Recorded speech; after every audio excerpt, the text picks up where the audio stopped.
I never thought a simple download would change my life forever. But that's how the worst nightmares begin, with seemingly innocent decisions you make in a moment of vulnerability. It was an ordinary Friday in October in Chicago.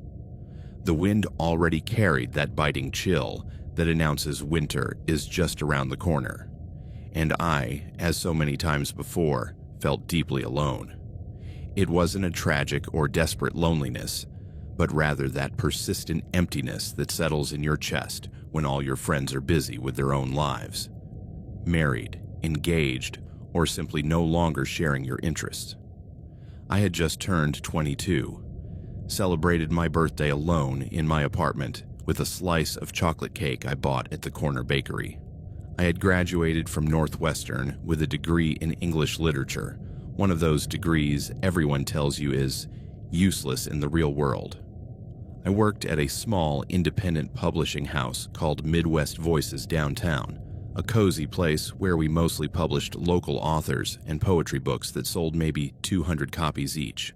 My boss, Patricia, was a 60-year-old woman who had dedicated her entire life to books.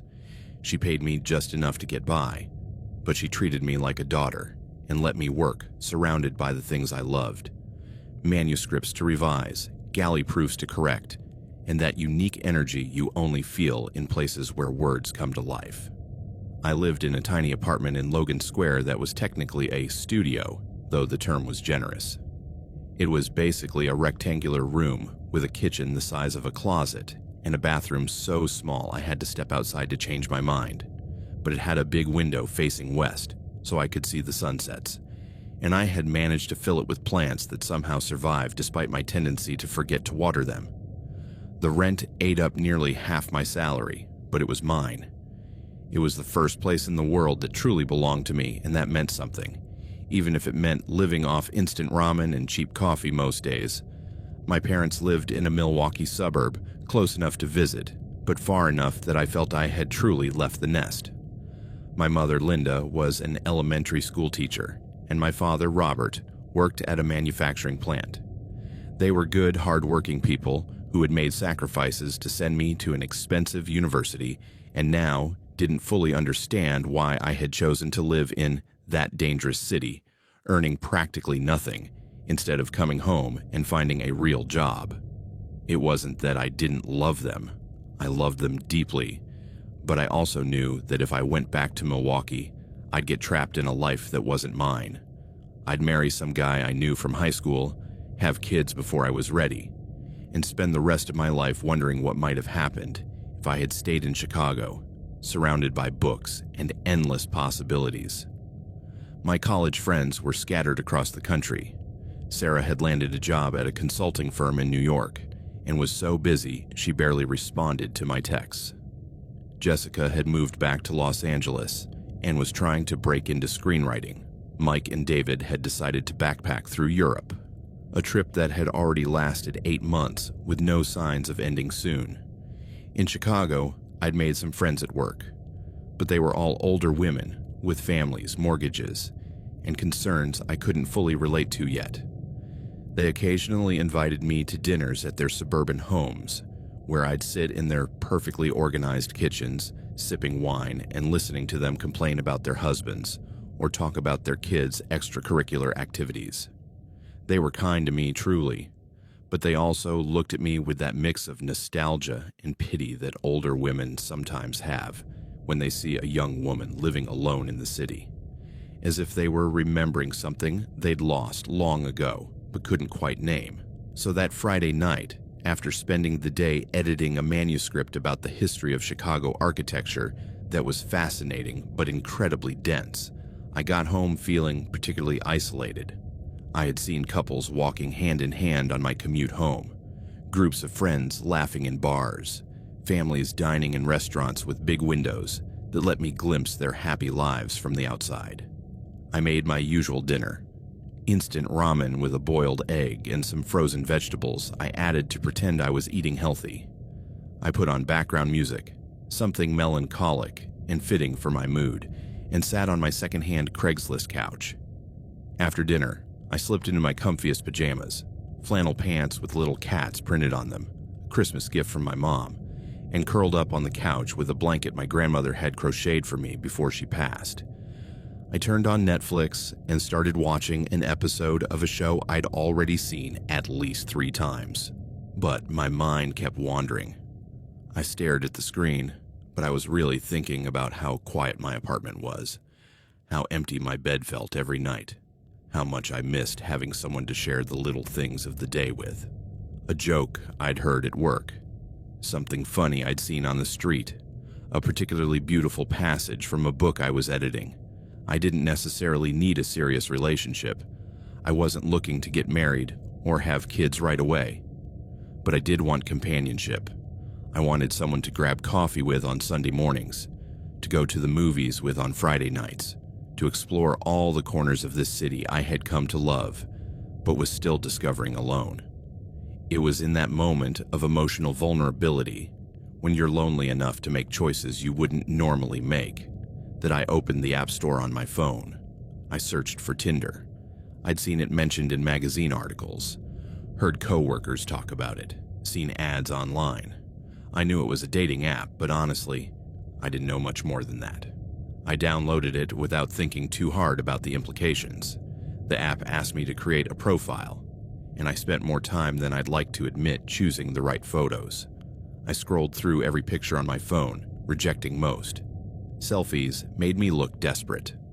Photos with friends were confusing because no one would know which one was me. The professional headshots I had taken for the publishing house's website made me look too serious. Finally, I chose a photo my friend Sarah had taken of me the previous summer during her last visit to Chicago.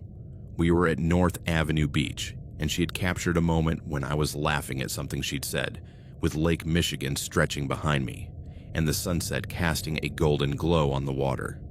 I looked happy, natural, relaxed. For the other photos, I picked one of me at Northwestern's library, where I'd spent so many hours during college, one of me holding a book at an indie bookstore in Wicker Park, and a casual shot of me walking through Millennium Park that a kind tourist had taken when I asked for help. The bio was harder. How do you sum up who you are in a few lines in a way that attracts the right people and discourages the wrong ones? I wrote and rewrote several versions. Book editor looking for someone who appreciates good stories. Lover of books, strong coffee, and conversations that last until dawn. Northwestern grad living the dream in Chicago, if the dream includes tiny apartments and student food. None felt quite right. I finally settled on something I hoped sounded smart without being pretentious. Avid reader, lover of strong coffee and deep conversations. If you can quote Bukowski without sounding pretentious, we might have something in common. The Bukowski reference was a bit risky. I knew it might attract the wrong kind of guy, the type who thinks quoting obscure poetry makes them interesting, but I also thought it could act as a filter. At least I'd know whoever responded had read something. Once I finished the profile, the app showed me how it worked. Photos of men appeared one by one, and I could swipe right if I was interested or left if I wasn't. If we both swiped right, it was a match, and we could start chatting. At first, it was fun in a superficial way. It was like a game, but with real people. I swiped left on dozens of guys, shirtless gym bros, men posing with fancy cars, selfies taken from below that made them look menacing, group photos where I couldn't tell who was who. Occasionally, I swiped right, a good-looking guy with a genuine smile, someone whose bio mentioned books or art, a guy with photos with dogs, always a good sign, I naively thought. Some of these turned into matches, and we started messaging. Most of the conversations were disappointing. Guys who immediately asked for my phone number, who sent late-night messages with obvious sexual undertones, who seemed to be sending the same generic message to dozens of women. After a few days, I was starting to lose hope that this was the right way to meet someone, but then Mark appeared. His profile was different from the start. His main photo showed a man who was clearly attractive, but in a mature, refined way. Not the in-your-face attractiveness I'd seen in so many other profiles. He looked maybe 35 with dark brown hair just starting to show distinguished gray at the temples. His eyes were a striking light blue, and he had a well-groomed beard that gave him an intellectual air. But what really caught my attention was his expression. He was smiling, but it wasn't the forced, overly wide smile I saw in so many online dating photos. It was a soft, almost shy smile, like he'd been caught in a genuine moment of happiness.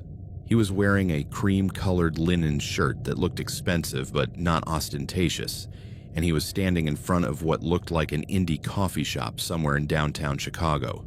The photo had that natural light quality that suggested it had been taken by someone who knew photography, not just a quick selfie. His other photos were equally impressive. In one, he was holding a professional camera, clearly taken during some kind of photo shoot. He was wearing dark jeans and a leather jacket, focused on something off-frame. There was something intense, yet gentle in his focus that I found attractive. In another, he was sitting at what looked like the patio of a restaurant overlooking Lake Michigan. He held a coffee mug with both hands, gazing at the water with a thoughtful expression. He wore a gray sweater that looked soft and expensive, and there was something about his posture that suggested he was comfortable being alone with his thoughts. The fourth photo made me pause. It was a picture of him with what was clearly his family, an older woman who resembled him, and I assumed was his mother, and an older man with the same eye color who was probably his father. They were at what looked like a family celebration, maybe a birthday or anniversary. Mark had his arm around his mother, and everyone was smiling genuinely. There was something comforting about a man who included family photos in his dating profile. It suggested he had healthy relationships with the important people in his life, that he wasn't trying to hide parts of who he was. His bio was simple but effective. Architect with a passion for photography and jazz. Loved discovering hidden coffee shops, walking along the river, and conversations that make you lose track of time. Looking for someone who appreciates both big adventures and small moments. There was no overt reference to sex, no mention of not looking for anything serious, none of the cliched phrases I'd seen repeated in dozens of other profiles. He seemed mature, adult, like someone who knew what he wanted and wasn't afraid to take dating seriously. I swiped right without hesitation. It was a match immediately, meaning he had also swiped right on my profile. That small validation sent a thrill through me I hadn't felt in months. His first message came about an hour later, just as I was starting to wonder if I should write first. Hi Kiara, loved your Bukowski reference. What's your favorite poem of his? And please tell me it's not Bluebird. Not because it's not beautiful, but because everyone quotes it. I laughed out loud in my empty apartment. Not only had he gotten the reference, but he'd shown he knew Bukowski well enough to make a smart joke about which poem was too obvious to cite. I replied, for Jane, with all the love I had, which was not enough. I've always thought it captures something real about love and loss that most poets make too romantic or too dramatic. His response came quickly. Wow. That's one of his most honest, devastating works. I wasn't expecting such a deep answer so early in the conversation. You've already got me intrigued. And so began what turned into 3 days of the smartest, funniest, most engaging messaging I'd ever exchanged with anyone. Possibly ever. Mark wasn't just intelligent. He was curious in a way that made talking to him feel like an intellectual adventure. He asked about my work at the publishing house, and when I explained what kinds of books we published, he asked detailed questions about the editing process, how we decided which manuscripts to accept, the challenges of keeping an indie press alive in the digital age. It must be incredibly rewarding, he wrote, to be involved in the process of bringing people's stories to life.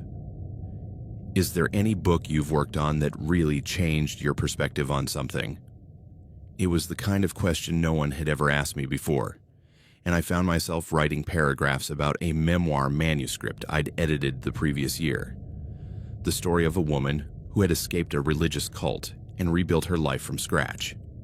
I told him how working on that book made me think differently about resilience, about people's capacity to reinvent themselves, about the power of words to heal trauma.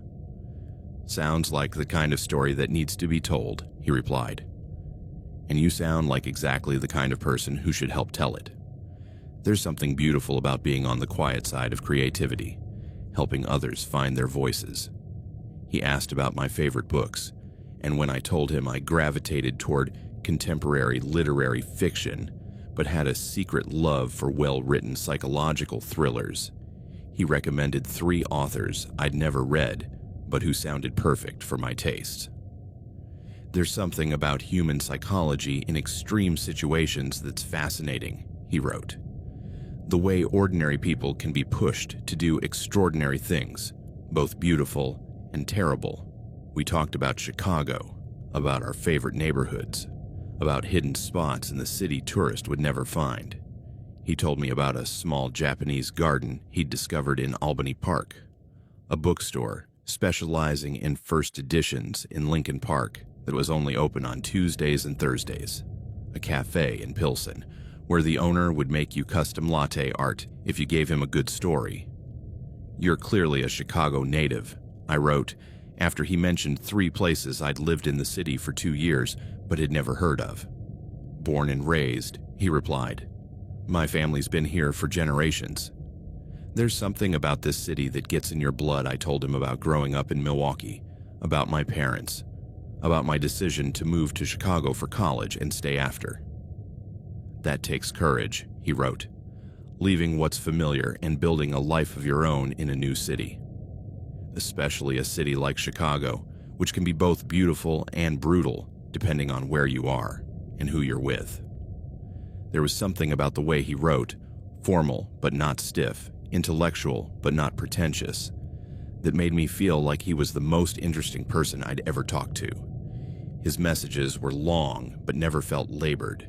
He asked questions that made me think, shared stories that made me laugh, and there was a thoughtful quality to his responses that made me feel genuinely heard. On the second day, he asked about my family. "Are you close with your parents? Do they miss you living so far away?" I told him about my relationship with my parents, how I love them, but sometimes felt like we were from different worlds. "My mom wants me to move back home and get a real job and a nice guy and settle down," I wrote. "She doesn't understand why I'd want to live in a tiny apartment making little money when I could have a house in the suburbs and a more stable life." "And your dad?" "My dad's quieter about it, but I think he worries about me being alone in the city. He reads too many news stories about urban crime and thinks Chicago is basically a war zone." "Is it hard being so far from them?" It was a simple question, but it made me pause and really think about my answer. "Sometimes," I wrote finally, "especially when something good happens and I want to share it right away, or when I have a horrible day and just want a hug from my mom. But also, I like who I am here. I like the independence. I like that my life is entirely my own. I'm not sure I could keep that if I lived closer to home. I completely understand," he replied. "There's something liberating about building your own life from scratch, though it can be lonely at times, speaking from experience. A little. My family situation is complicated. I lost my mom a few years ago, and my dad and I don't have the easiest relationship. Sometimes I think it's easier to build new connections than to repair the ones that are broken." It was the first time he'd mentioned anything slightly vulnerable, and it made me feel like we were getting to a deeper layer of knowing each other. "I'm so sorry about your mom," I wrote. "Do you want to talk about it?" "Maybe sometime," he replied. "It's still hard. But I appreciate you asking." By the third day, our messages had developed a natural rhythm. I'd write to him during my lunch break at work. He'd respond in the afternoon, and then we'd exchange longer messages at night. It was like having a pen pal who was also a potential romantic interest. It was that third day when he suggested we meet in person. "Kiara, I've really enjoyed our conversations. You're smart, funny, and you have a perspective on the world I find refreshing. Would you like to grab coffee with me? I promise I'm as normal in person as I seem in messages." I had been expecting this question, but it still sent a wave of nerves through me. It was one thing to chat with someone through an app, another entirely to meet a stranger in person. "I'd love to," I wrote, after thinking about it for a few minutes. "Do you have a place in mind?" "Do you know the Roasted Bean in Wicker Park? It's small, quiet, and they make the best chai latte in the city. Does tomorrow at 2 p.m. work?" I looked up the cafe on Google Maps. It was in an area I knew well, a safe spot with plenty of people around. Perfect for a first date. "Perfect," I wrote. "How will I recognize you?" "I'll be wearing a brown leather jacket and probably reading a book. And you'll be the most beautiful woman in the place, so I don't think I'll have trouble finding you." The compliment made me blush, even alone in my apartment. That night, I could barely sleep. I'd been on dates before, of course, but mostly with college classmates or friends of friends. This felt different, more adult, more charged with possibility. For the first time in months, I had something to look forward to. The day of the date, I changed outfits at least 4 times before settling on something I hoped projected smart but approachable, attractive but not desperate. I went with a mustard yellow wool sweater that brought out the color of my eyes, dark jeans that fit well, and my favorite boots. Brown leather ankle boots I'd bought at a clearance sale, but that looked more expensive than they were. I did my makeup more carefully than usual, but tried to keep it natural. A little foundation to even out my skin tone, mascara to make my lashes look longer, and a glossy lip tint with a slight pink hue that I hoped made my lips look fuller. I pulled my hair into a loose, low ponytail, leaving a few strands free around my face. It was a style I thought looked casual but polished, like I'd made an effort without looking like I'd spent 2 hours getting ready. I got to the Roasted Bean 5 minutes early, because arriving exactly on time felt too calculated, but arriving earlier felt too eager. When I pushed open the glass door of the cafe, I was immediately hit with the warm, rich aroma of freshly ground coffee mixed with cinnamon and maybe vanilla. The interior was exactly as I'd imagined based on Mark's description. Small and intimate, with exposed brick walls painted a warm white, industrial pendant lights creating soft, cozy lighting, and an eclectic mix of small tables and vintage chairs. There were maybe a dozen tables, most occupied by what looked like college students with open laptops, a few writers working in notebooks, and an older couple sharing a newspaper. The kind of place where you could spend hours without anyone bothering you. I saw him immediately. He was sitting by the window at a small table for 2, exactly as he'd promised, wearing a brown leather jacket and reading a book. When the door closed behind me with a little jingle, he looked up and saw me. His smile was instant and genuine, lighting up his entire face in a way that made my stomach do a little flip. He stood immediately, closing the book and setting it on the table. "Kiara, I presume," he said, walking toward me with his hand extended. "Yes," I replied, shaking his hand. He was exactly as he'd looked in his photos, but somehow more real, more present. His hand was warm and firm, with a slight callus that suggested he worked with his hands beyond just sitting at a desk. He was taller than I'd expected, maybe 6 feet, with a presence that filled the space without being overwhelming. His leather jacket looked soft and well-worn, the kind that gets better with age. Underneath, he wore a light blue button-up shirt that brought out the color of his eyes. "It's wonderful to finally meet you in person," he said, guiding me to the table where he'd been sitting. "What would you like to drink? My treat, of course." "A chai latte sounds perfect if it's really as good as you said. Best in the city, I promise," he said with a grin. "Regular milk or an alternative?" "Regular milk is fine." "Perfect. Have a seat, I'll be right back." As he went to the counter, I had a moment to take him in more closely. He moved with confidence but not arrogance, greeting the barista like he was a regular.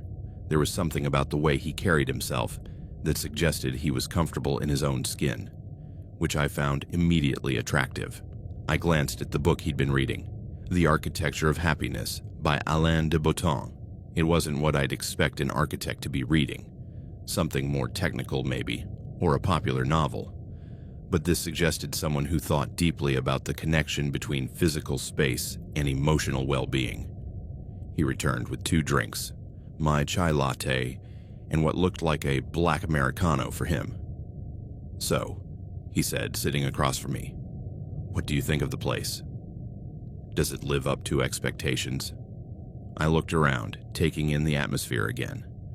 "It's exactly how I pictured it," I said. "Cozy, but not claustrophobic, with just enough background noise to make conversation feel private, but not so much you can't hear." "Exactly," he said, seeming genuinely pleased. "It's one of those places most people overlook because it doesn't have a big social media presence or flashy marketing. But once you find it, it becomes your secret spot." I took a sip of my chai latte and he'd been right. It was incredible. The spices were perfectly balanced, not too sweet, with a creaminess that suggested they hadn't skimped on the quality of the milk. "Wow," I said. "You were right about the chai." "Told you it was the best in the city," he said with a satisfied smile. "I found this place about 3 years ago when I was working on a project nearby. I had to stay late reviewing blueprints, and I needed caffeine, but every other coffee shop in the area closed early. I stumbled on this place by accident, and the owner, Miguel, let me stay after closing to finish my work." "What kind of project was it?" "A renovation of a historic apartment building that had been converted to low-income housing but needed major updates to meet safety codes. Not glamorous, but exactly the kind of work I'm passionate about, preserving something beautiful while making it functional for the people who actually need it." I liked that about him immediately. He wasn't boasting about high-profile projects or wealthy clients. He was talking about work that mattered, work that improved the lives of ordinary people. "How did you decide to become an architect?" I asked. He leaned back in his chair, considering the question in a way that suggested it wasn't something he'd answered casually many times. "Honestly, I think I've always been obsessive about spaces," he said. "Even as a kid, I paid attention to how I felt in different rooms, different buildings. Why did some places make me feel safe and comfortable, while others made me nervous or uneasy? Why did some houses feel like homes immediately, while others never felt right no matter how long you spent in them? That's fascinating. Most people never consciously think about that exactly, but I think everyone feels it, even if they can't articulate it. Architecture is psychology made physical. Every decision you make about the size of a window, the height of a ceiling, the way light enters a room, it affects how people feel and behave in that space."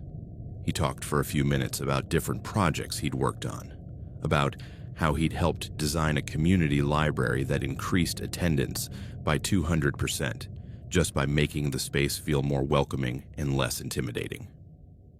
He told me about a mental health clinic where he'd spent months researching how different colors and textures could help reduce anxiety in patients.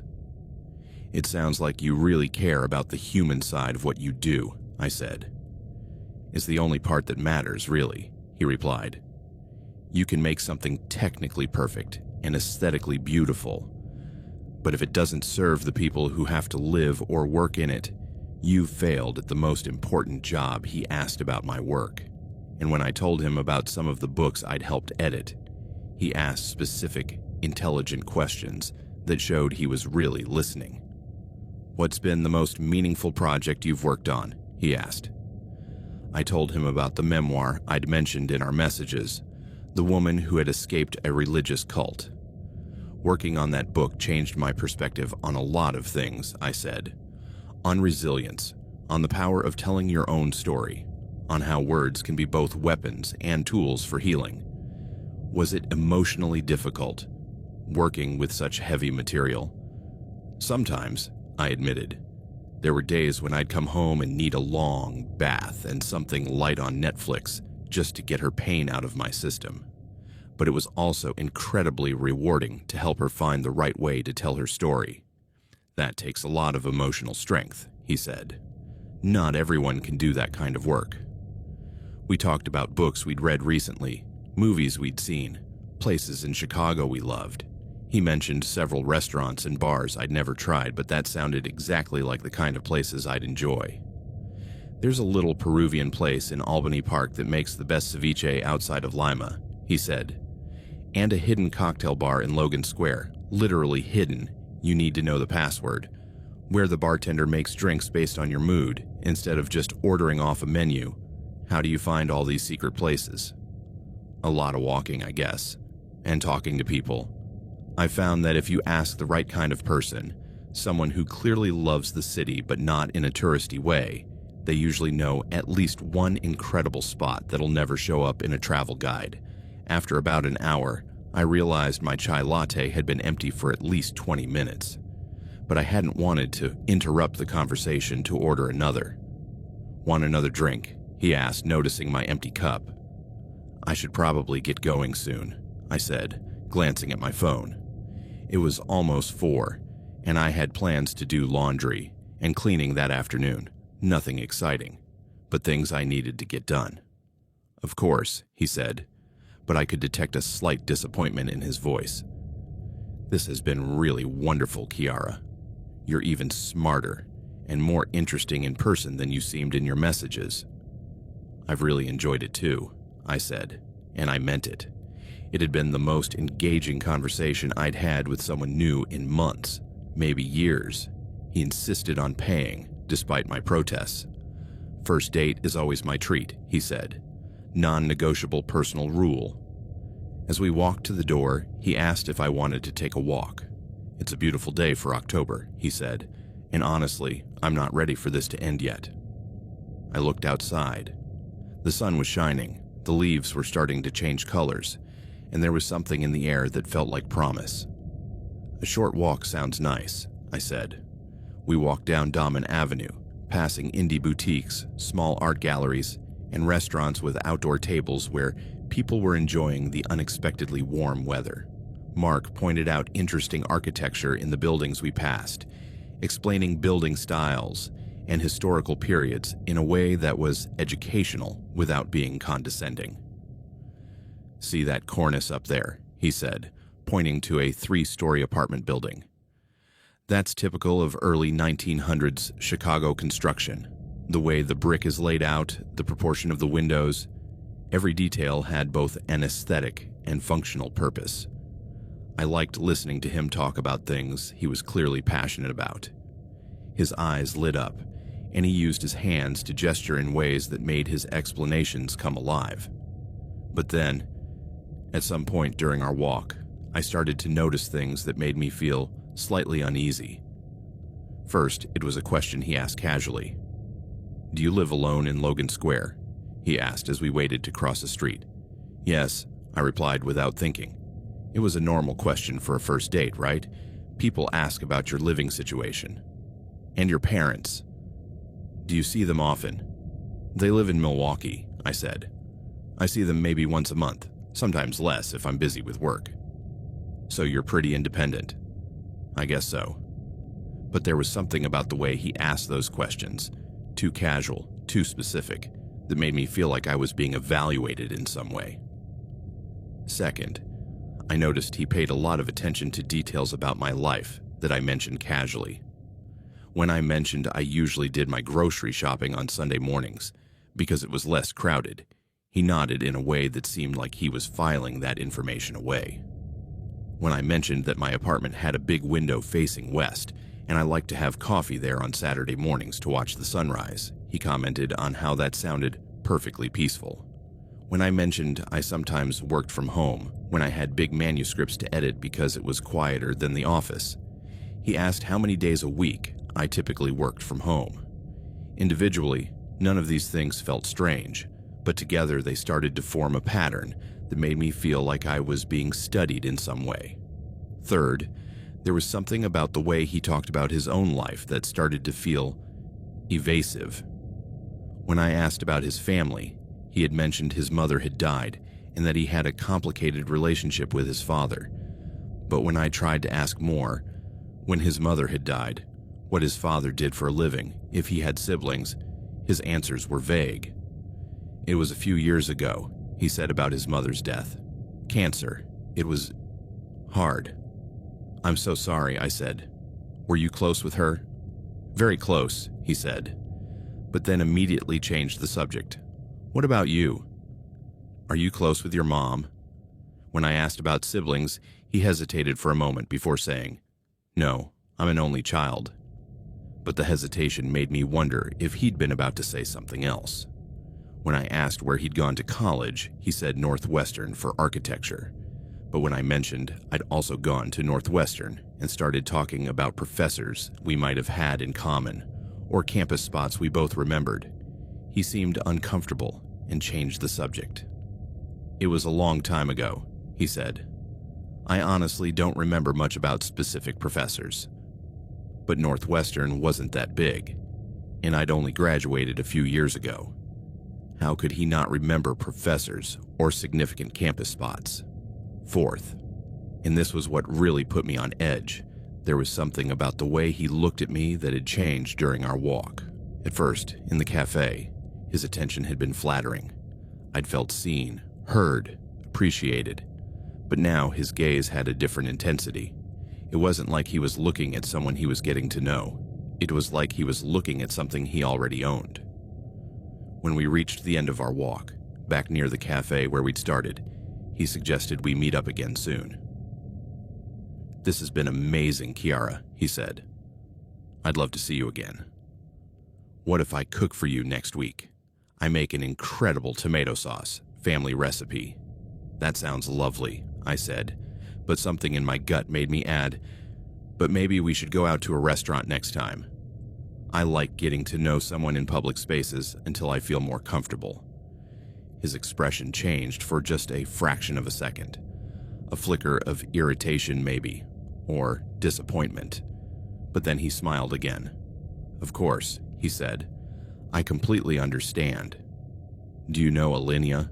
Alinea was one of the most expensive, exclusive restaurants in Chicago. Reservations were made months in advance, and a dinner easily cost more than I made in a week. That's a bit out of my price range, I said, feeling awkward. My treat, obviously, he said. I like to take special women to special places. There was something about the phrase special women that made me uneasy. Plural. How many special women had he taken to fancy places? That's really generous, I said. But honestly, I prefer something more casual for a second date. Maybe that Peruvian place you mentioned. Again, that quick flicker of irritation. If that's what you prefer, he said. We exchanged phone numbers, and he called me an Uber. While I waited for the car, he stood very close to me. Not close enough to be inappropriate, but closer than felt natural for someone I'd just met. I'm really looking forward to seeing you again, he said, and there was an intensity in his voice that made me feel like he meant more than he was saying. When my Uber arrived, he opened the door for me. Text me when you get home, he said. I want to make sure you got there safe. In the car, I replayed the date in my mind. It had been mostly wonderful.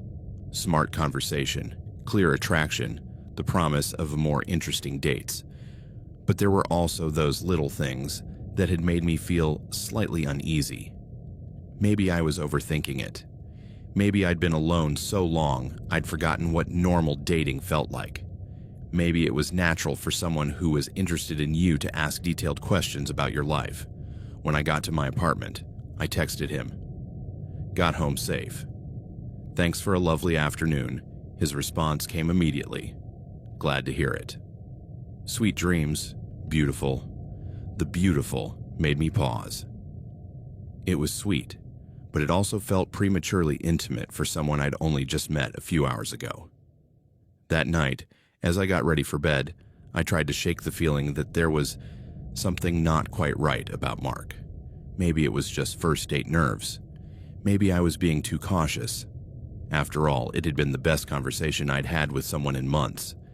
And he was handsome, intelligent, successful. Wasn't that exactly what I'd been hoping to find when I downloaded Tinder? I went to sleep telling myself I was overthinking things. It was the first of many times I would ignore my instincts about Mark, and it nearly cost me my life. Over the next few days, Mark and I texted regularly. Good morning, good night, updates about our workdays, photos of interesting things we'd seen around the city. It was exactly the kind of consistent but not overwhelming communication I'd hoped for from someone genuinely interested in getting to know me better. But I also started to notice patterns in our exchanges that made me feel slightly uneasy. First, he seemed to remember every detail I'd mentioned about my daily routine with a precision that was impressive, but also a little intense. If I'd told him I had a work meeting on Tuesday morning, he'd ask exactly how it went on Tuesday afternoon. If I mentioned I was trying a new yoga class on Thursday night, he wanted to know what I thought of it and if I planned to go back. How was the yoga class last night? He texted me Friday morning. Good, I replied. Harder than I expected, but I like the instructor. What studio? I'm always looking for new recommendations. Core Power in Lincoln Park. Do you do yoga? Occasionally. What time was your class? 7:30. Are you going to make that a regular thing? The questions felt natural individually, but there were so many of them, and so specific. It was like he was building a detailed map of all my movements. Second, he started making comments about my neighborhood that suggested he knew Logan Square better than he'd initially let on. Have you tried the new coffee shop at Fullerton and Kimball? He asked. I heard they have good Wi-Fi if you ever want to work somewhere other than your apartment. Fullerton and Kimball was just 3 blocks from my apartment. It was a specific, not particularly notable intersection. How did he know about a new coffee shop there, unless he spent regular time in my area? I didn't know you were familiar with my neighborhood, I wrote. Oh, I have a friend who lives around there, he replied. I pass through the area sometimes. But when I tried to ask more about this friend, where they lived exactly, how they knew each other, his answers were vague. Just an old acquaintance, he said. We go way back. Third, he started making suggestions about things we could do together that required me to give specific information about my schedule. There's an art exhibit at the MCA I think you'd really love, he wrote. Are you free Sunday afternoon? We could go and then grab dinner somewhere nearby. Sounds lovely, I replied. What time were you thinking? How about I pick you up at 2? That way, we can spend the whole afternoon together. Pick me up. At your apartment. It's easier than meeting somewhere. I'd actually prefer to meet you at the museum, I wrote. It's easier for me. Are you sure? It's no trouble for me to swing by, I'm sure. Meet at the main entrance at 2? If that's what you prefer, he replied. But I could sense disappointment, even through the text. Fourth, he started asking about my family and friends in ways that felt like he was assessing my level of isolation. What do you usually do on weekends? He asked. Depends. Sometimes I see friends. Sometimes I visit my parents. Sometimes I just chill at home. What friends do you see most often? I told him about some people from work, about my friend Sarah in New York, who I talk to regularly on the phone. So you don't have a super close social circle here in Chicago? Not really, I admitted. It's hard to maintain close friendships when everyone's busy with jobs and relationships. I completely get that. Sometimes it's easier when you can focus your energy on a few important people instead of trying to maintain a big social circle. There was something about the way he said that made me feel like I was being evaluated for my emotional availability. Despite these small red flags, I went ahead with our plans for Sunday. The art exhibit was beautiful. Contemporary photography exploring themes of identity and belonging. And Mark was a thoughtful companion, making smart observations about the pieces and asking me what I thought of different works. Afterward, we went to dinner at a small Italian restaurant in River North. The food was excellent, and the conversation was engaging as always. He told me more about his work, describing a current project where he was helping renovate an elementary school in an underserved neighborhood.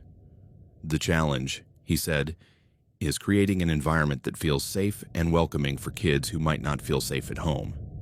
Every design decision has to account for potential trauma, cultural differences, the need to create spaces where kids can both focus on learning and feel free to be kids. That sounds incredibly thoughtful, I said. How did you learn about trauma-informed design? A lot of research, talking to child psychologists, visiting other schools that had implemented similar principles. I liked that about him.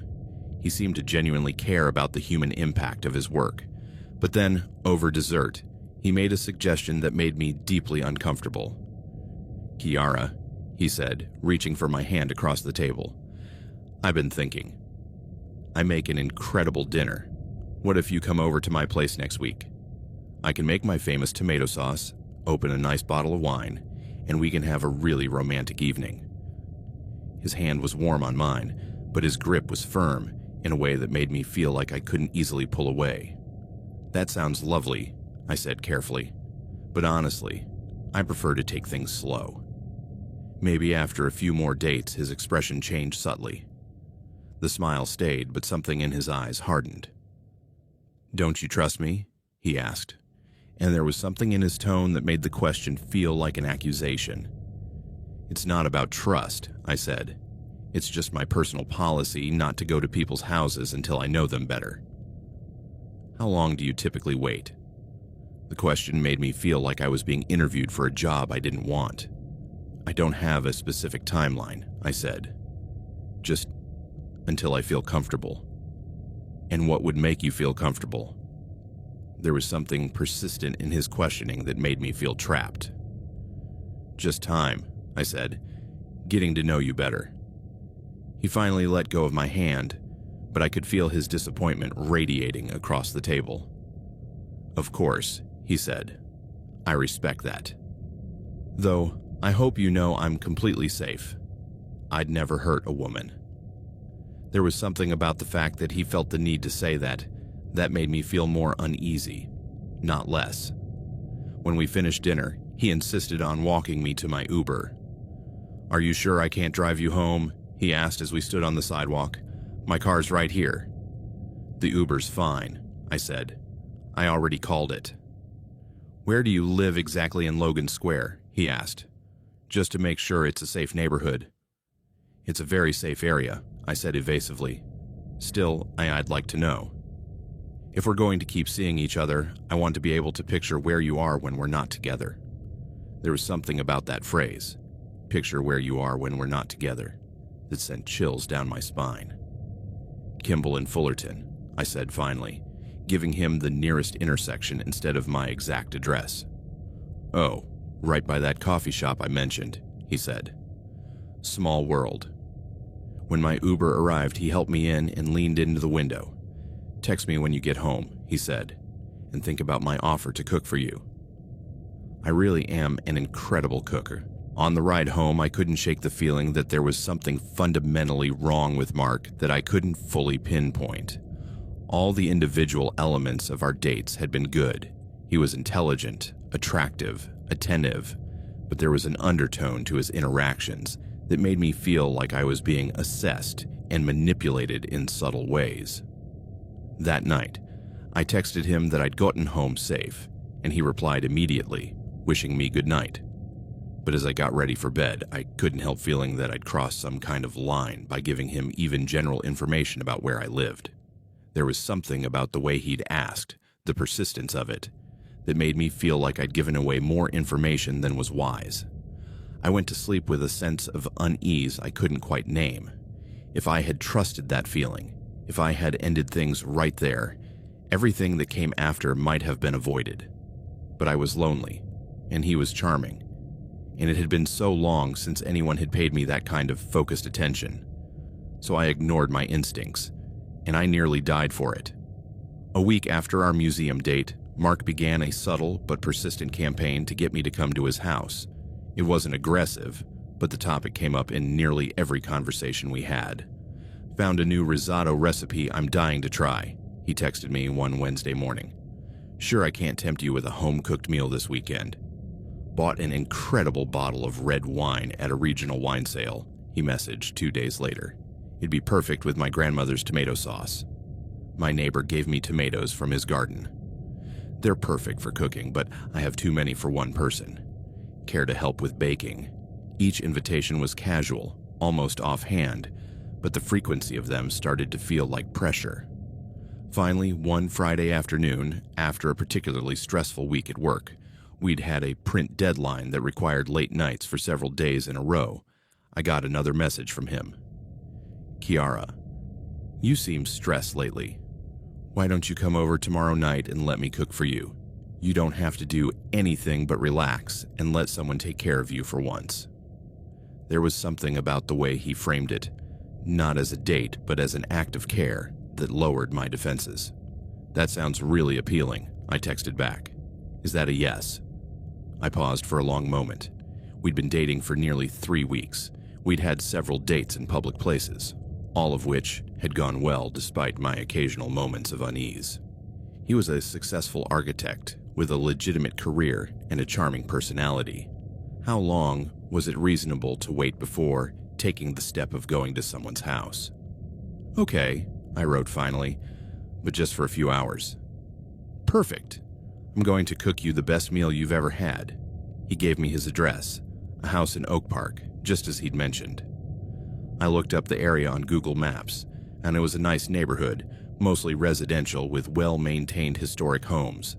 It felt safe. What's the best way to get there? I asked. I can pick you up, he offered immediately. I'd prefer to take an Uber, I replied. Around 7. 7's perfect. Can't wait. On Saturday, I changed outfits several times before settling on something I hoped conveyed casual but put together. A long-sleeved navy sweater dress that was comfortable but flattering, opaque tights, and ankle boots. I styled my hair in loose waves and wore just enough makeup to look polished, but not like I'd spent hours getting ready. Before I left, I texted my friend Sarah in New York with the details of my date. Going to a home-cooked dinner with Mark tonight. His address is 1232 Oak Avenue, Oak Park. If you don't hear from me by tomorrow morning, send help, Lowell. It was half joking, half serious. I'd seen enough true crime shows to know you should always tell someone where you're going when you're meeting someone new. Sarah replied immediately, "Have fun, but be safe." Got his full phone number. I sent her Mark's number, along with a screenshot of his Tinder profile. Just in case, I wrote, "Good girl." Call me tomorrow with all the details. The Uber ride to Oak Park took about 20 minutes from my apartment. As the car navigated the quiet neighborhood streets, I felt progressively more relaxed. This was clearly a family-oriented residential area, with well-kept houses, manicured yards, and the feel of a place where people raised families and lived normal, stable lives. Mark's house was exactly as he'd described. A beautiful 2-story Victorian painted a deep forest green with white trim. It had a wide porch with a swing, leaded glass windows, and a front yard that was impeccably maintained but looked natural, not overly formal. There was a bicycle leaning against the side of the house, just as he'd mentioned, and I could see warm lights glowing in the first-floor windows. It looked cozy, inviting, exactly like the home of someone who valued home and comfort. I rang the doorbell, and Mark opened the door immediately, like he'd been waiting right by it. "Kiara," he said with a smile that lit up his entire face, "you look absolutely beautiful." He was wearing dark jeans and a cream-colored button-up shirt that brought out his slight tan. He looked relaxed, happy, genuinely excited to see me. "Thanks," I said. "Your house is gorgeous, exactly like you described. Want to come in?" It's getting chilly. The interior of the house was as charming as the exterior. Dark hardwood floors, original molding, a mix of vintage and contemporary furniture that felt curated but not pretentious. It smelled amazing. Garlic, tomato, fresh herbs, and something that might have been bread baking. "Your house is stunning," I said, looking around the entryway. "Thanks. I bought it about 5 years ago, and have been slowly working on restoring it. Come on, let me give you a tour. He led me through the first floor, showing me a living room with a brick fireplace, a dining room with a gorgeous antique table, and a kitchen that was clearly the heart of the house. It was spacious but cozy, with white-painted cabinets, butcher block countertops, and a large island where ingredients were scattered for what I assumed was our dinner. "This is where all the magic happens," he said, gesturing toward the stove where multiple pots were simmering. "Wine. I have an incredible Chianti that goes perfectly with what I'm cooking. A little wine sounds lovely," I said. He poured me a glass of red wine in a crystal glass that felt expensive in my hand. The wine was delicious, rich and complex, with notes I couldn't identify but that tasted sophisticated. "So, what are you cooking?" I asked. "Spaghetti with homemade tomato sauce," he said. "But not just any tomato sauce. This is my Italian grandmother's secret recipe. It's been in my family for generations." As he spoke, I realized he'd never mentioned being Italian during our earlier conversations. In fact, when I'd asked about his family background, he'd been pretty vague. "I didn't know you were Italian," I said. "My mother's side," he replied quickly. "My nonna was from Sicily.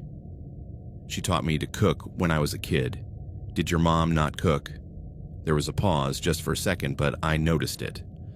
"My mom preferred to let Nonna do the cooking," he said, "but I can tell you about that over dinner. Want to see the rest of the house?"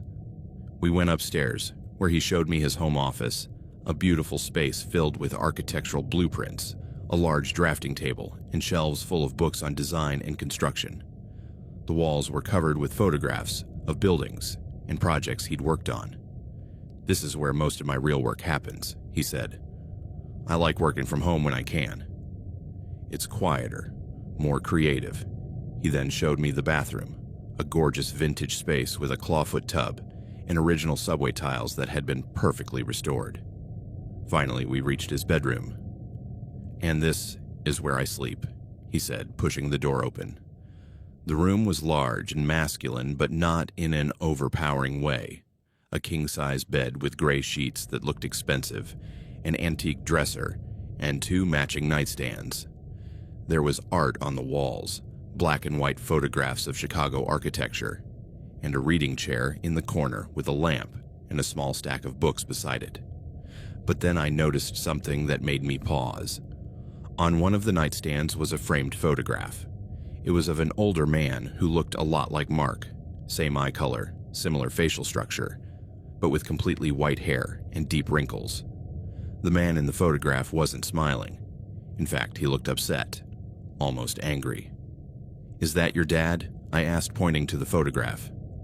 Mark's expression changed immediately. He walked quickly to the nightstand, picked up the photograph, and set it face down. "Yes," he said, his voice losing all its previous warmth. "But let's not talk about him tonight." "Of course," I said quickly. "I'm sorry, I didn't mean to." "It's not your fault," he said, but his tone was still cold. "It's just complicated." There was an awkward silence in the room. The atmosphere had shifted completely in a matter of seconds. Mark looked tense, almost agitated, and I felt like I'd done something wrong without understanding what. "Should we head back downstairs?" I suggested. "I don't want the dinner to burn." "Yes," he said, but he didn't move immediately.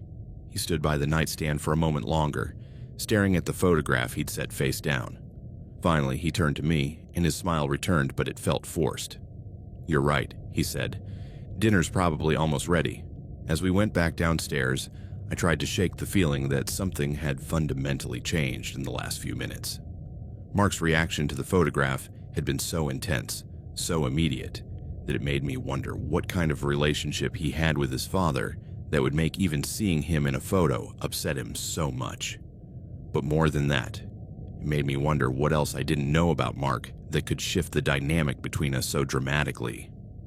Back in the kitchen, Mark seemed determined to recapture the light mood we'd had before the photograph incident. He put on music, some soft jazz I recognized but couldn't name, and poured me more wine as he finished preparing dinner. "I hope you're hungry," he said, stirring the sauce that smelled incredible. "I made enough food for a small army." "It smells absolutely amazing," I said. And it was true. The aroma filled the entire kitchen with a richness that made me realize how hungry I was. "Want to sit?" he asked, gesturing toward the dining room table, which I could see had been set with care. There were candles, cloth napkins, and what looked like his best dishes. "Can I help with anything?" "Absolutely not," he said firmly. "Tonight is about you relaxing and letting someone take care of you." I sat at the table, sipping my wine and watching him as he finished the meal. There was something hypnotic about watching him cook. He moved around the kitchen with confidence and practice, knowing exactly where everything was, timing different elements of the meal so everything was ready at once. "Do you cook a lot?" I asked. "It's one of my passions," he replied. "There's something meditative about it. Taking simple ingredients and transforming them into something that brings people joy. Do you cook for a lot of people?" There was a slight pause before he answered. "Not as often as I'd like," he said. "But when I find someone special, I like to share this part of me." There was something about the way he said "someone special" that made me wonder how many women had sat exactly where I was, watching this exact performance. Finally, he brought out the plates, perfectly cooked pasta with a tomato sauce that looked and smelled like it had been simmering all day, accompanied by bread he'd clearly baked himself, and a simple salad that looked like it was made of carefully selected ingredients. "This looks incredible," I said, and I meant it. "Try it," he said, sitting across from me with his own plate, "and tell me honestly what you think." I took a bite, and it was as good as it smelled. The sauce was rich and complex, with layers of flavor that suggested he had indeed been cooking for hours. The pasta was perfectly al dente, and the bread was warm, with that texture you only get when it's freshly baked. "Oh, wow," I said. "This is really incredible. You were right about your grandmother's recipe." His face lit up with genuine pride. "She'd be proud," he said. "She used to say the way to really know someone was to cook for them." That sharing food was sharing love. We ate in relative silence for a few minutes, enjoying the food and the wine. But then Mark started asking questions that gradually made me feel more and more uncomfortable. "So," he said, pouring me more wine without asking, "tell me more about your family. How close are you really with your parents?" "Pretty close," I said. "I mean, we have our differences, but I love them. But you don't see them very often. Maybe once a month. It's a 2-hour drive, and we're all busy." "And do they know about me?" The question caught me off guard. We'd been dating for less than a month. Why would he expect I'd have talked to my parents about him? "Not specifically," I said. "I mean, my mom knows I'm dating, but I haven't mentioned anyone in particular." "Why not?" "Because it's early. I usually don't tell my parents about someone unless I feel like it might be serious." "And this doesn't feel serious to you?" There was something in his tone that made me feel like I'd failed some kind of test. "It's just that we've been dating for 3 weeks," I said carefully. "I'm enjoying getting to know you, but I don't think we're at the meeting parents stage yet." Mark nodded, but I could tell he wasn't entirely satisfied with my answer. "And your friends? Do they know about me?" "Some of them," I said. "Why?" "Just curious about how important I am in your life." There was something possessive about that statement that made me uneasy.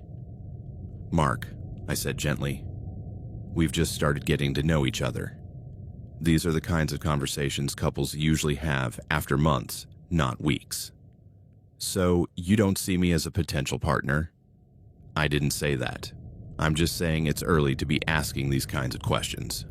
He leaned back in his chair, studying me in a way that made me feel like I was a puzzle he was trying to solve. "Kiara," he said finally, "I can tell you're careful. Cautious. There's nothing wrong with that, but I also think sometimes being too cautious can keep you from experiencing really beautiful things." "What do you mean?" "I mean that from the moment I met you, I knew you were special. Not the kind of woman you meet every day. And when you find someone like that, You shouldn't waste time playing games or keeping distance just because society says you're supposed to wait a certain amount of time before being real about your feelings. His intensity was starting to make me feel claustrophobic. Mark, I appreciate that you feel that way, but you don't feel the same. I feel like I barely know you, I said honestly. We've had some really wonderful dates, but really knowing someone takes time. What do you want to know about me that you don't already know?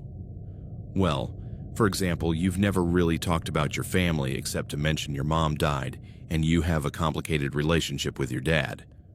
I don't know about your childhood, your past relationships, your long-term dreams. My past relationships? He interrupted. Why do those matter? They don't necessarily matter, but it's the kind of thing that usually comes up when you're getting to know someone. Most people talk about their past experiences. My past isn't relevant, he said, with a finality in his voice that made me feel shut down. What matters is now. What matters is this. He gestured between us, and there was something in his expression that made me feel like this was something he'd already decided existed regardless of how I felt about it. Mark, I said carefully, I think you need to slow down. We both do. Why? Because that's the pace that makes me feel comfortable. And what about what makes me feel comfortable? The question hung in the air between us. There was something almost menacing in the way he'd asked it. Of course your feelings matter, I said, but both of our feelings matter. And right now, I need things to go slower. Mark didn't respond immediately. Instead, he stood and started clearing the plates, his movements more abrupt than they'd been all evening. Are you upset? I asked. Not upset, he said, but his tone suggested otherwise. Just disappointed. Mark, there's nothing wrong with taking time to get to know each other. Isn't there? He said, turning to face me. Or is it that you're just not as interested as I thought you were? I am interested, I said. That's why I'm here. But not interested enough to be honest about your feelings. I'm being honest. I'm telling you exactly how I feel. And what's that exactly? There was something in his posture that was making me feel increasingly uncomfortable. He was partially blocking the path to the living room, and there was an intensity in his eyes I hadn't seen before. I feel that you're smart and attractive, and that I've enjoyed the time we've spent together, I said carefully. And I feel that I want to keep getting to know you. But I also feel like we need to go at a pace that works for both of us. And if my pace is faster than yours, then we'll have to find a compromise. And if I don't want to compromise? The question sent a jolt of alarm down my spine. What do you mean? I mean, he said, that when you know someone is right for you, when you know someone is special, you shouldn't have to wait to have what you want. Mark, you're scaring me a little. Why? Because you're not acting like someone who's interested in getting to know me gradually. You're acting like someone who's already decided who I am and what they want from me, regardless of what I might want. And that's bad. Yes, I said firmly. That's bad. That's when his expression changed completely. The warmth, the charm, the smile he'd been wearing all night, it all vanished. In its place was something cold, calculating, and terrifyingly unfamiliar. You know what, Kiara, he said, and his voice was different now, harder. I think you've misunderstood this entire situation. What do you mean? I mean, I didn't invite you here for a negotiation. I invited you here because I've already decided you're mine. My heart started pounding so hard I thought it might be audible.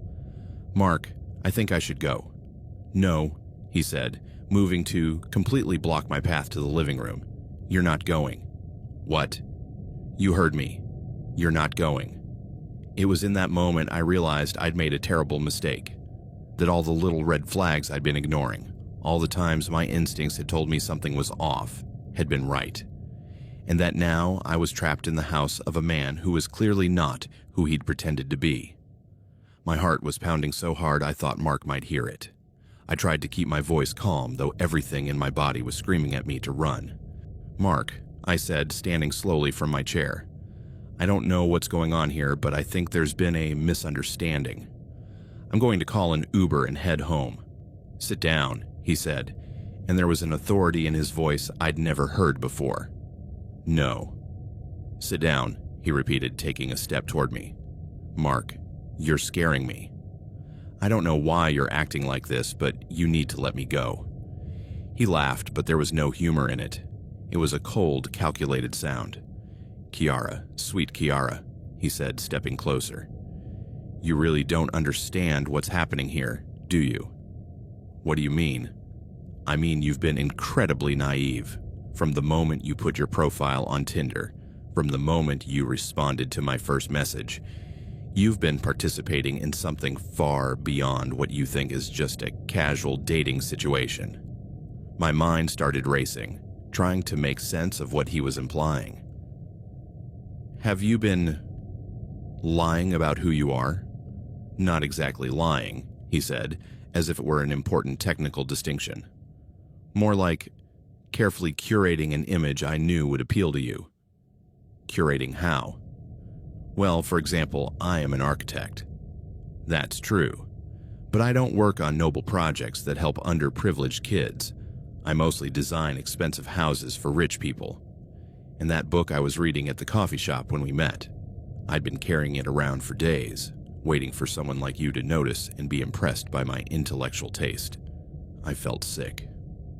Was everything an act? Not everything. My interest in you is completely genuine. But the way I express that interest, well, let's just say I know how to present myself in a way that women like you find irresistible. Women like me. Smart, educated women, a little lonely, living alone who don't have super strong support systems in the city where they live. Women who are looking for connection but are cautious about giving it to just anyone. The fact that he'd analyzed my psychology so carefully made me feel completely exposed and vulnerable. How long have you been doing this? What do you mean? How long have you been specifically targeting women?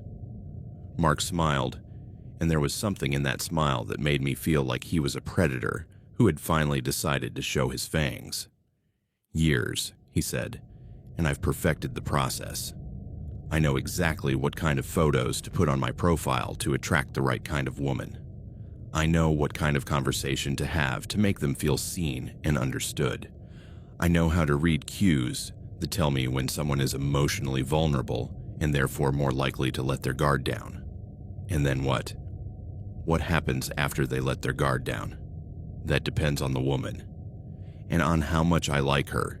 The implication of that statement filled me with terror. Mark, please, I said, trying to keep my voice steady. Whatever it is you think you want from me, it's not something you can take. It's not something that works that way, isn't it? He asked, tilting his head as if it were an interesting academic question. Why not? Because relationships require mutual consent. They require both people choosing to be there, but you chose to be here, he pointed out. You chose to download Tinder. You chose to respond to my messages. You chose to go out with me. You chose to come to my house. I chose those things based on information you gave me that you're now telling me was false. Not false. Just strategically presented, it's the same thing. Is it? Because it feels pretty real when you're enjoying my company, when I'm making you laugh, when I'm making you feel special. Does it really matter if some of the specific stories I told you were designed to make you feel comfortable with me? There was something deeply unsettling about the way he was framing his manipulation as if it were a minor philosophical difference rather than a fundamental violation of trust. Yes, I said firmly, it matters. And now I want to leave, and I want you to stay. You can't make me stay, can I? He moved quickly, faster than I'd anticipated. One moment he was several feet away, and the next he had his hand on my arm. Not hard, not in a way that would leave marks, but firm. Firm in a way that made it clear he had far more physical strength than he'd shown before, and he was willing to use it. Let me go. I said, trying to pull my arm free. Kiara, calm down, he said, as if I were the one being irrational. You just need to relax and think about this logically. There's nothing logical about this. You're holding me against my will. I'm asking you to stay and have a conversation with me. There's a difference, but his grip on my arm tightened, not loosened. Mark, please, I said, trying a different tactic. Whatever it is you think you want from me, I promise if you let me go now, I won't tell anyone about tonight. We can pretend none of this happened. Why would I want to pretend none of this happened? This is the first night I'm being completely honest with you. It's liberating. It's not honesty. It's terrifying, only because you're not used to someone being so upfront about what they want. Mark, what you're describing isn't wanting something. It's taking something, sometimes, he said, and his voice grew softer, more dangerous. There's no difference. It was at that moment I realized the conversation wasn't going to lead to a place where he'd let me go willingly. That every word he spoke was revealing someone who had thought very carefully about situations like this and had decided his desires trumped my autonomy. What do you want from me? I asked directly. I want you to stop resisting and accept that you belong with me. I don't belong to anyone. Everyone belongs to someone, Kiara. It's just a matter of finding the right person who recognizes your value and is willing to do whatever it takes to have you. And if I don't want to be had, then you're confused about what you really want. But don't worry, I'll help you figure it out. The way he said help made it clear he wasn't talking about therapy or conversation. He was talking about something far more sinister. Mark, I said, trying one last time to reach any remnant of the person I thought he was. Please. This isn't who you really are. I know it's not. The person I've been dating. The person who cooked this beautiful dinner.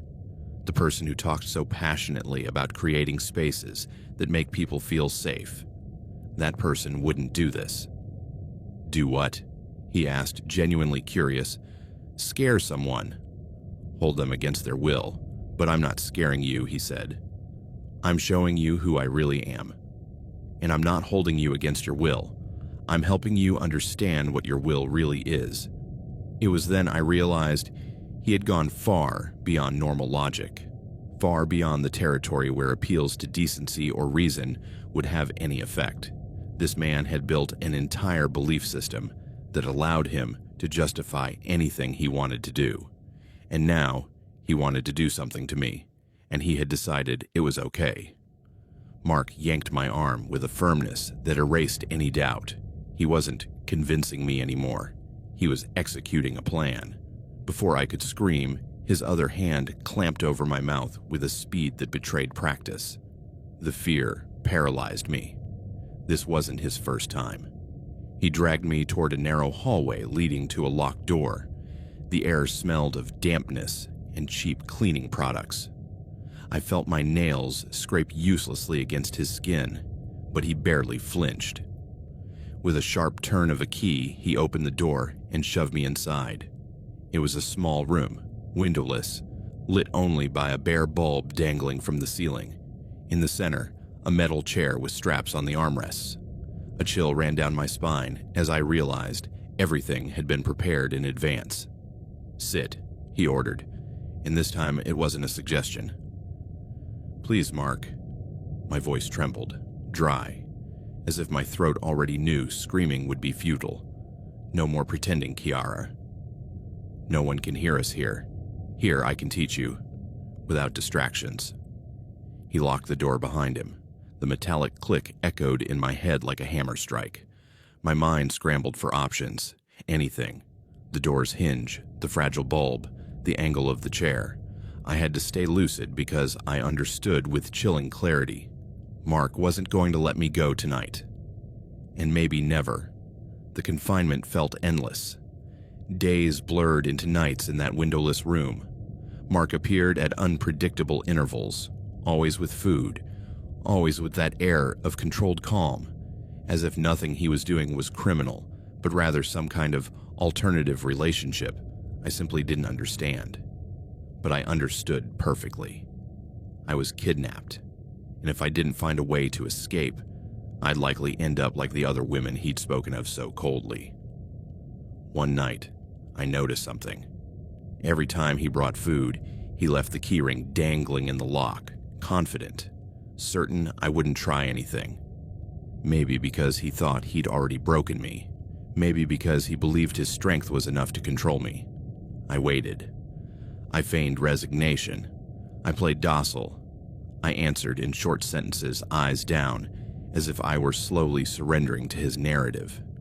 That was my weapon, pretense. The opportunity came 3 nights later. He came in with a tray, left the keys in the lock, and, for the first time, let me walk without holding me. I pretended to stumble, knocking over the water bottle he'd brought, and as he bent to pick it up, I lunged for the door. My heart pounded in my chest as my trembling fingers turned the key. Mark reacted fast, too fast. His hand nearly grabbed my arm, but in that split second, I twisted the knob and threw myself into the dark hallway. I didn't look back. I ran. I ran barefoot, my feet burning against the rough floor, guided only by the idea of an exit. The echo of his footsteps thundered behind me, growing closer. At the end of the hallway, a service staircase. I stumbled down it 2 steps at a time, tripping, falling, but getting up instantly. And then, like a miracle, the emergency door. I shoved it open with all my strength, and the cold night air hit my face. I screamed. I didn't think, I just screamed with every ounce of strength I had. And luck, for the first time in days, was on my side. A security guard patrolling nearby heard my cries. Within seconds, I was in his arms. While Mark was trapped behind the metal door, the guard slammed shut. The police arrived minutes later. I was trembling, wrapped in a blanket, watching as they handcuffed Mark. He still had that strange smile, as if everything had gone according to his plan, as if somehow he was still convinced I was his. But I wasn't. I never had been. The trial was long, exhausting. I learned I wasn't his first victim, though I was the first to escape. Other women had disappeared after meeting him, and their families never got answers. My testimony was crucial in convicting him. He got life in prison. Today, months later, I'm still in therapy. I still have nightmares, but I'm also still standing. I've learned that intuition should never be ignored, that a perfect facade can hide monsters, and that surviving doesn't always mean coming out unscathed, but it does mean winning. And though he stole a piece of my innocence, Mark didn't steal the most important thing, my freedom.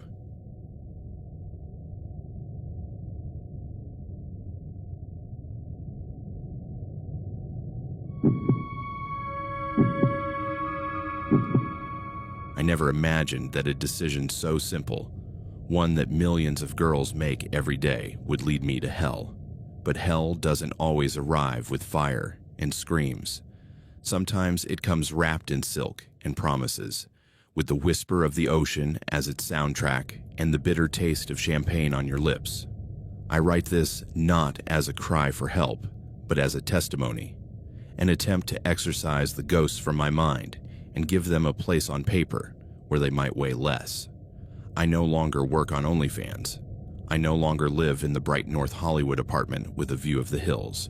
Now I inhabit a small studio in East LA, where the street noise is constant and neighbors avoid eye contact. It's the perfect place for someone who wants to disappear. I still have nightmares. I still wake up startled, believing I feel the cold of marble under my feet or the stale scent of expensive cologne that permeated that mansion. The worst part isn't the memories of violence, but the memory of powerlessness. The certainty that, in a world of powerful men, a girl like me is dispensable, interchangeable. This is the story of the vacation that was stolen from me. But above all, it's the story of how my peace was stolen. And though I escaped, a part of me stayed behind in that windowless room, listening to the murmur of the sea that sounded like mockery. Working on OnlyFans is like living in a glass display case. You choose what to show and what to hide, But there's always someone on the other side, watching. For me, it wasn't a calling, but a necessity. I arrived in Los Angeles with dreams of acting, but casting calls turned into closed doors, and bills became a constant shadow. OnlyFans was my lifeline, a way to use my image to survive in a city that devours the naive. My content was sensual, never explicit. I mastered the art of suggestion, a lingering glance, a curve hinted at under dim light, a bare shoulder. I was a commodity, I knew that, but it was my commodity. I set the rules. I blocked the crude ones, ignored those who demanded more for less, and we had conversations that sometimes bordered on therapy. Most of my subscribers were lonely men, harmless, some even pleasant, but in that display case, the glass is thinner than it seems, and any crack can be exploited. It was on one of those gray LA afternoons, when the fog weaves itself between buildings, that his message arrived. A simple hello in my private inbox. The user was Carlos R. The profile picture, blurry, showed the silhouette of a man against a yacht at sunset. His bio was brief. Businessman, discreet, generous, seeking real, not virtual companionship. I mentally filed him under potential trouble, but he didn't push with the usual desperation. His strategy was subtler, more dangerous, patience. Hello, Mayara. I love your energy. You're beautiful, intelligent and it's clear you have class. The word class resonated with me. In a world where compliments were often crude, that word felt genuine. I responded with a polite, "Thank you, that's kind of you." And so began the slow, methodical process of earning my trust. For weeks, Carlos R. became a constant presence. He didn't ask about my body, but about my day. Had I seen any interesting movies? What did I think of a certain book? He commented on my posts with an insight that showed real attention. He was an intelligent, cultured conversationalist. He spoke of art, wine, his travels around the world. He created the illusion of an intellectual connection, something I craved amid the superficiality of my work and LA. He made me feel seen, not as an object, but as a person. And in my loneliness, that was a poison too sweet to resist. The offer came a month later, as if it were the logical conclusion of our conversations. "I need to unwind," he wrote. "I'm organizing a vacation in the Riviera Maya, a private resort just for us, all-inclusive. Private flight, ocean view suite, spa. I thought you'd be the perfect companion."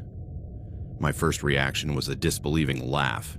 I reminded him I wasn't an escort. "I'm not hiring you for that," he responded immediately. "I'm inviting you as a friend.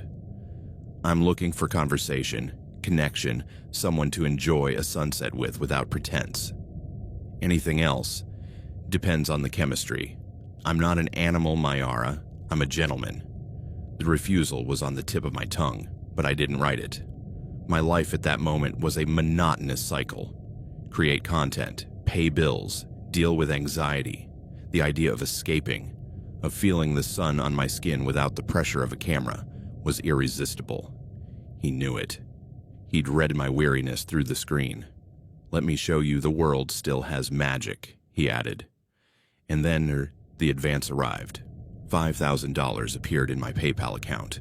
The subject line read, "For your vacation wardrobe." That gesture of generosity was the final bait. It wasn't the money itself, but what it represented. Seriousness, power, the possibility of a different life, even if just for a few days. I drowned out the whispers of warning. Who pays that much for the mere promise of companionship, with the thrill of being chosen, of someone finally rescuing me from my routine? I accepted. The itinerary I received was impeccable. A private flight from Burbank Airport, limousine transfer, all in my name. It looked like something out of a luxury magazine. I told my best friend Chloe I was going on vacation with an acquaintance. I showed her the blurry photos of Carlos. She was worried, but I was so euphoric I dismissed her doubts. "It's an adventure," I told her. "Life is for living." I didn't know how true those words were. On the day of departure, the limousine was so luxurious I felt like an imposter. The driver, a serious man in uniform, barely spoke to me. At the private airport, there were no security checks. They took me straight to the tarmac, where a sleek white jet awaited. The flight attendant, a woman with a perfect smile and calculated movements, greeted me as if I were the only passenger who mattered. French champagne, canapes, a cashmere blanket. The seat was a chaise that converted into a bed. As the plane took off over LA, I looked out the window at the gray sprawl of the city and felt an explosive sense of liberation. I'd done it. I'd escaped. But as the champagne wore off, unease crept back. The flight attendant was too professional, too distant. The luxury was oppressive. There were no other passengers to share a knowing glance with. I was completely alone in that bubble of extravagance. The voice in my head whispered again, "All this for you. Just for you." The landing in Cancun was smooth. The humid heat hit me as I stepped off the plane, a stark contrast to the stale air of the cabin. And there, on the private tarmac, was a man holding a sign. Mayara. He was tall, in a black suit that seemed out of place in the tropical climate, with an earpiece. His eyes were hidden behind sunglasses. "Welcome to Mexico, miss," he said in a voice devoid of emotion. "The gentleman has everything prepared." The black SUV with tinted windows was a terrestrial version of the jet, a capsule isolated from the outside world. During the drive, the driver didn't utter a word. I tried asking about the resort, the weather, anything. His responses were monosyllabic. I looked out the window, but the glass was so dark the landscape was just a blur of green and blue. I felt like a package being transported. The mansion wasn't a resort. It was a fortress. Behind imposing wrought iron gates that opened automatically, a surreal world revealed itself. Perfectly manicured gardens, marble fountains spouting crystalline water, and a white neoclassical mansion sprawling like a palace. The beauty was undeniable, but it was cold, impersonal. And again, the silence, only the hum of insects and the distant murmur of the sea. The driver signaled for me to get out and led me to the main entrance. In the foyer, the marble floor was so polished I could see my reflection pale and small. The air was cool despite the heat outside. It smelled of exotic flowers and strong cleaner, an artificial scent that couldn't mask something more rancid. And then I saw him. Seated in a wheelchair beneath an enormous portrait of an old ship was an elderly man.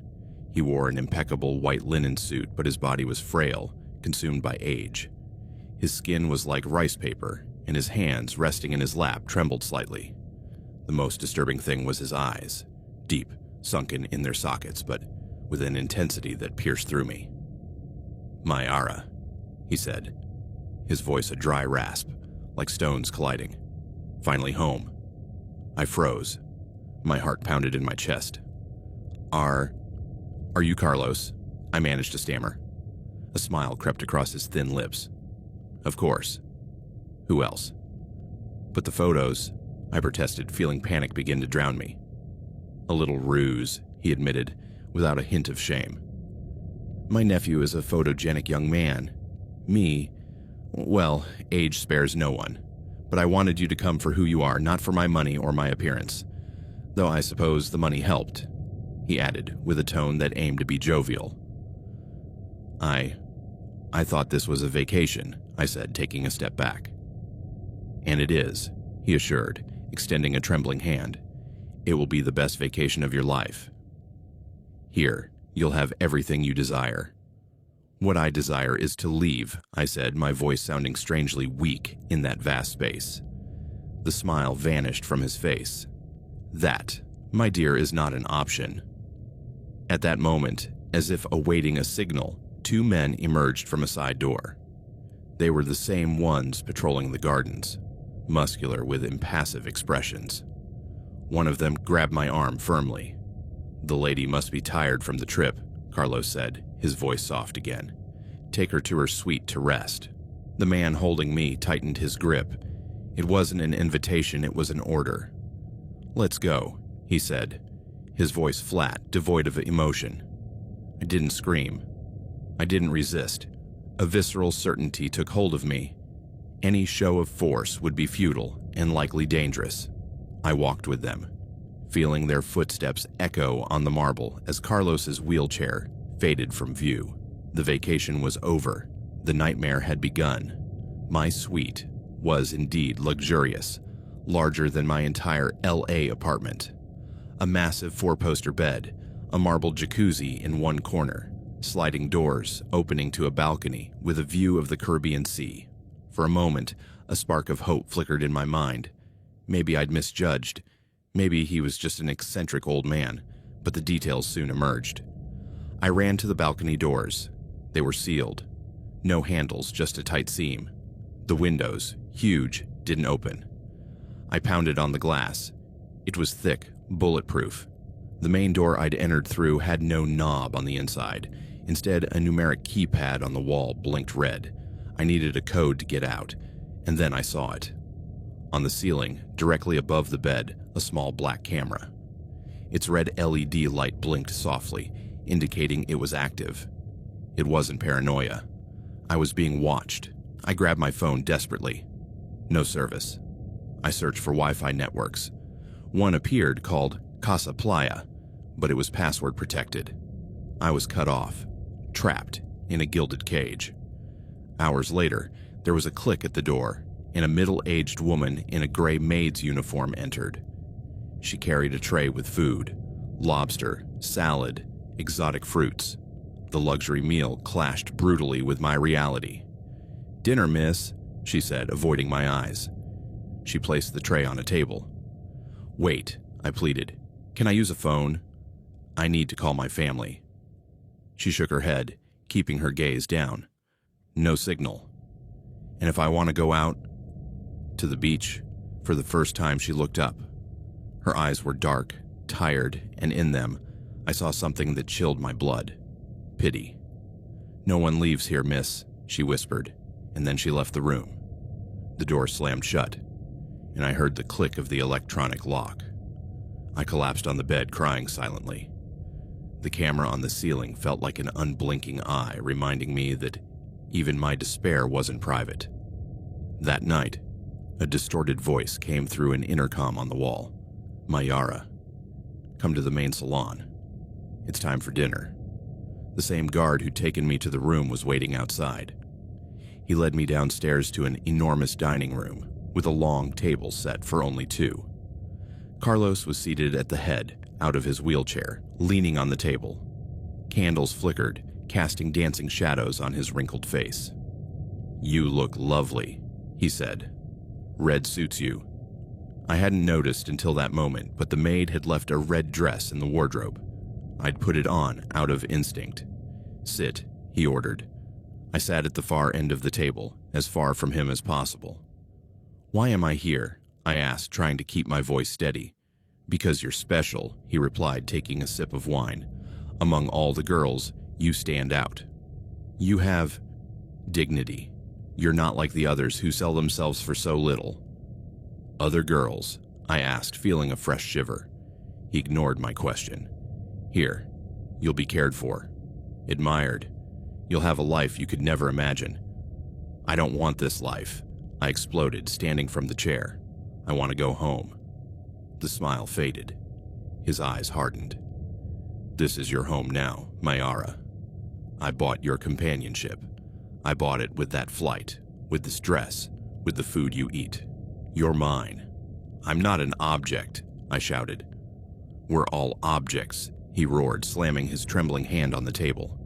The sudden burst of anger made me step back. "I buy beauty and youth. You sell an illusion. Only now, the contract has changed. You can't log off anymore." He gestured toward the entrance. The two guards were there, motionless. "Take her," Carlos said, regaining his composure. "She seems to need a lesson about the house rules." One of the guards approached and covered my mouth with his hand before I could scream. The other grabbed my legs. They dragged me out of the dining room, up a side staircase, and down a dark hallway I hadn't seen before. They opened a metal door and threw me inside. The room was small, cold, and empty except for a dirty mattress on the floor and a bare bulb hanging from the ceiling. At the head of the mattress, welded to the wall, were metal handcuffs. The door slammed shut, plunging me into near-total darkness. Only the faint glow of light under the door let me see. I curled up on the mattress, hugging my legs, and for the first time, I knew the true meaning of terror. It wasn't fear of death, but of the life that awaited me. I spent the night in that punishment room, shivering with cold and fear. The next morning, the door opened, and the guard signaled for me to come out. He took me back to my suite. The maid was waiting with a uniform identical to hers, but new and of better quality. "Put this on," she said.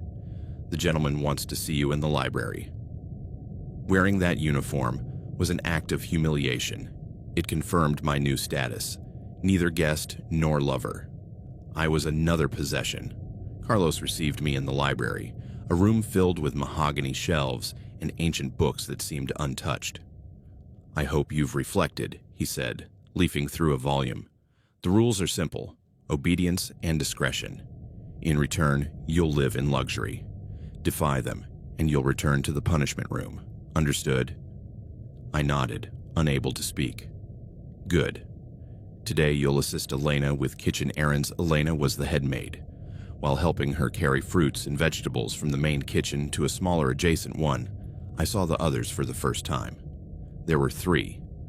A very young blonde with glassy eyes and needle marks on her arms, carrying sheets. A brunette with a vacant stare, scrubbing the floor without looking up. And an Asian woman, perhaps in her 30s, chopping vegetables with automatic movements, silent tears streaming down her cheeks. Our eyes met for a moment. In the Asian woman's eyes, there was no hope, only resigned emptiness. In that instant, I understood everything. Carlos wasn't a loner. He was a collector, and we were his living trophies. We'd all fallen into the same trap, with different bait. He'd used the promise of intellect with me. With others, perhaps drugs, cash, or sheer threats. Over the following days, I learned the prison's routine. Mornings were for light domestic duties, a way to keep us busy and remind us of our place. Afternoons were for him. Sometimes Carlos made me sit with him on the terrace to read. Other times, we watched old movies while he held my hand with his cold, rough one. He spoke of his businesses, his power, how insignificant we all were outside those walls. "No one's looking for you, Mayara," he told me once with a paternalistic smile. "To the world, you're an adult who made a choice. An internet girl who went on vacation with a stranger and decided not to return. Who would lift a finger for you?" And I knew he was right. The chance to escape, or at least try, came during the celebration of Carlos's 85th birthday. The mansion filled with people, men in expensive suits, women dripping in jewels and evident surgeries, loud laughter and talk of yachts and politics. It was Carlos's world, and for the first time, I saw it in action. We, the girls, were forced to wear elegant dresses and mingle with the guests like living ornaments. I was his jewel, as Carlos whispered in my ear, his breath reeking of cognac. My role was to smile and stay silent, but my eyes scanned every corner, searching for an exit, a lapse. That's when I saw a younger maid leaving a cleaning cart near a back door leading to the gardens. On the cart, among bottles of cleaner and towels, was an internal cordless phone. It was my chance. It might not have an external line, but it was a possibility. I waited until the guards were distracted, chatting with a drunken woman flirting with them. Carlos was at the center of the terrace, surrounded by sycophants. With my heart pounding in my throat, I slipped through the guests, grabbed the phone, and hid behind a heavy curtain. I dialed 911 with trembling fingers. "Help," I whispered when an operator answered in Spanish. "I'm kidnapped." In a mansion in the Riviera Maya. I don't know the exact address. It's big, white, with lots of cameras. Please send the police. "Ma'am, calm down. Can you give me your name and a more precise location?" But before I could answer, the curtain was yanked back violently. It was the guard who'd taken me to the punishment room the first time. His eyes burned with fury. He snatched the phone and, with a hand in my hair, dragged me through the kitchen to a service bathroom. "You thought we were stupid, huh?" he snarled, and his fist slammed into my face. I fell to the floor, my mouth filling with blood. He kicked me a few more times before leaving me sprawled, gasping in pain. "The next time you do something stupid, it'll be worse," he spat, and left, locking the door. I spent the night locked in that bathroom, on the cold ceramic floor. The humiliation and physical pain were nothing compared to the agony of shattered hope. I'd had a chance and lost it. And now the consequences would be dire. The next day, Carlos didn't yell. He didn't send me to the punishment room. His punishment was more psychological. He made me sit across from him in the garden. He looked older and frailer than ever. "You've disappointed me, Mayara," he said, with a tone of genuine pain. "I thought you were different. That you understood the opportunity you were given." "Opportunity," I muttered, my lips swollen. "To be part of something permanent. Something real. The outside world is an illusion, a farce. Here you're valued, protected." It was his warped reality, and he believed it fervently. I realized I couldn't reason with him. My only option was to feign submission until another chance arose, or give up entirely. The idea of suicide began to take root in my mind, not as an act of desperation, but as a final act of control. If I couldn't escape alive, at least I could choose how to die.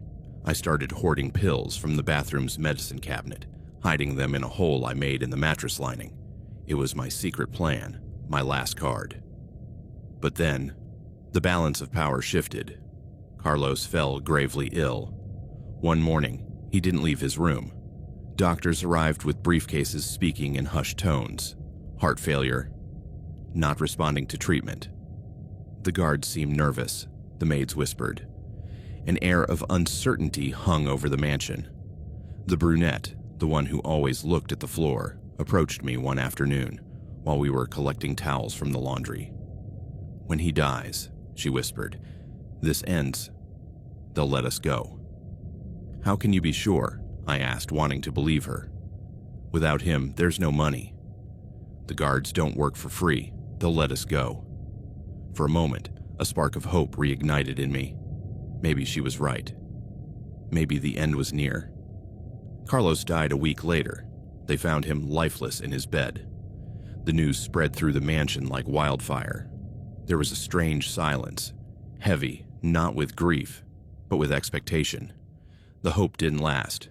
That same afternoon, a caravan of black cars arrived at the mansion. From one stepped a young, tall man in an impeccable black suit. It was the nephew, the one from the profile picture. He was even more handsome in person, but his blue eyes were cold as ice. He gathered all the staff and us, the girls, in the main foyer. We were lined up like cattle. "My name is Adrian," he said, his voice clear and authoritative. "My uncle left all his possessions to me in his will. That includes this property and all its contents."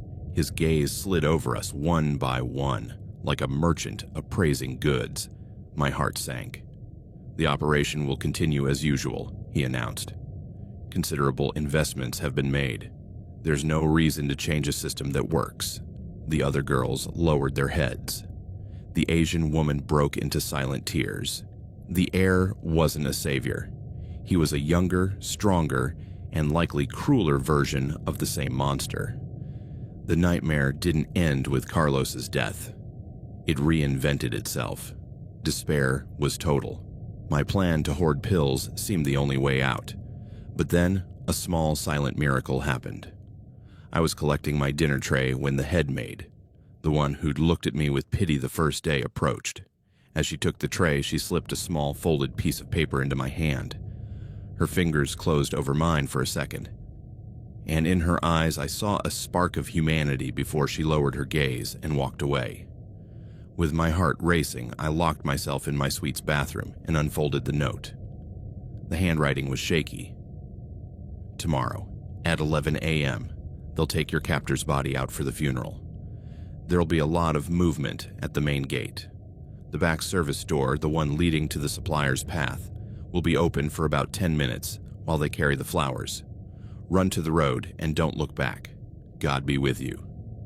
I didn't know if it was another trap, but it was the only real chance I'd have. That night, I didn't sleep. At dawn, I dressed in simple clothes I'd kept and put on the sneakers I used for cleaning. I waited. At 11 sharp, the predicted chaos began. Voices, hurried footsteps, the hum of an engine. From my window, I saw them load the mahogany coffin into a van. I saw the guards and staff gathering.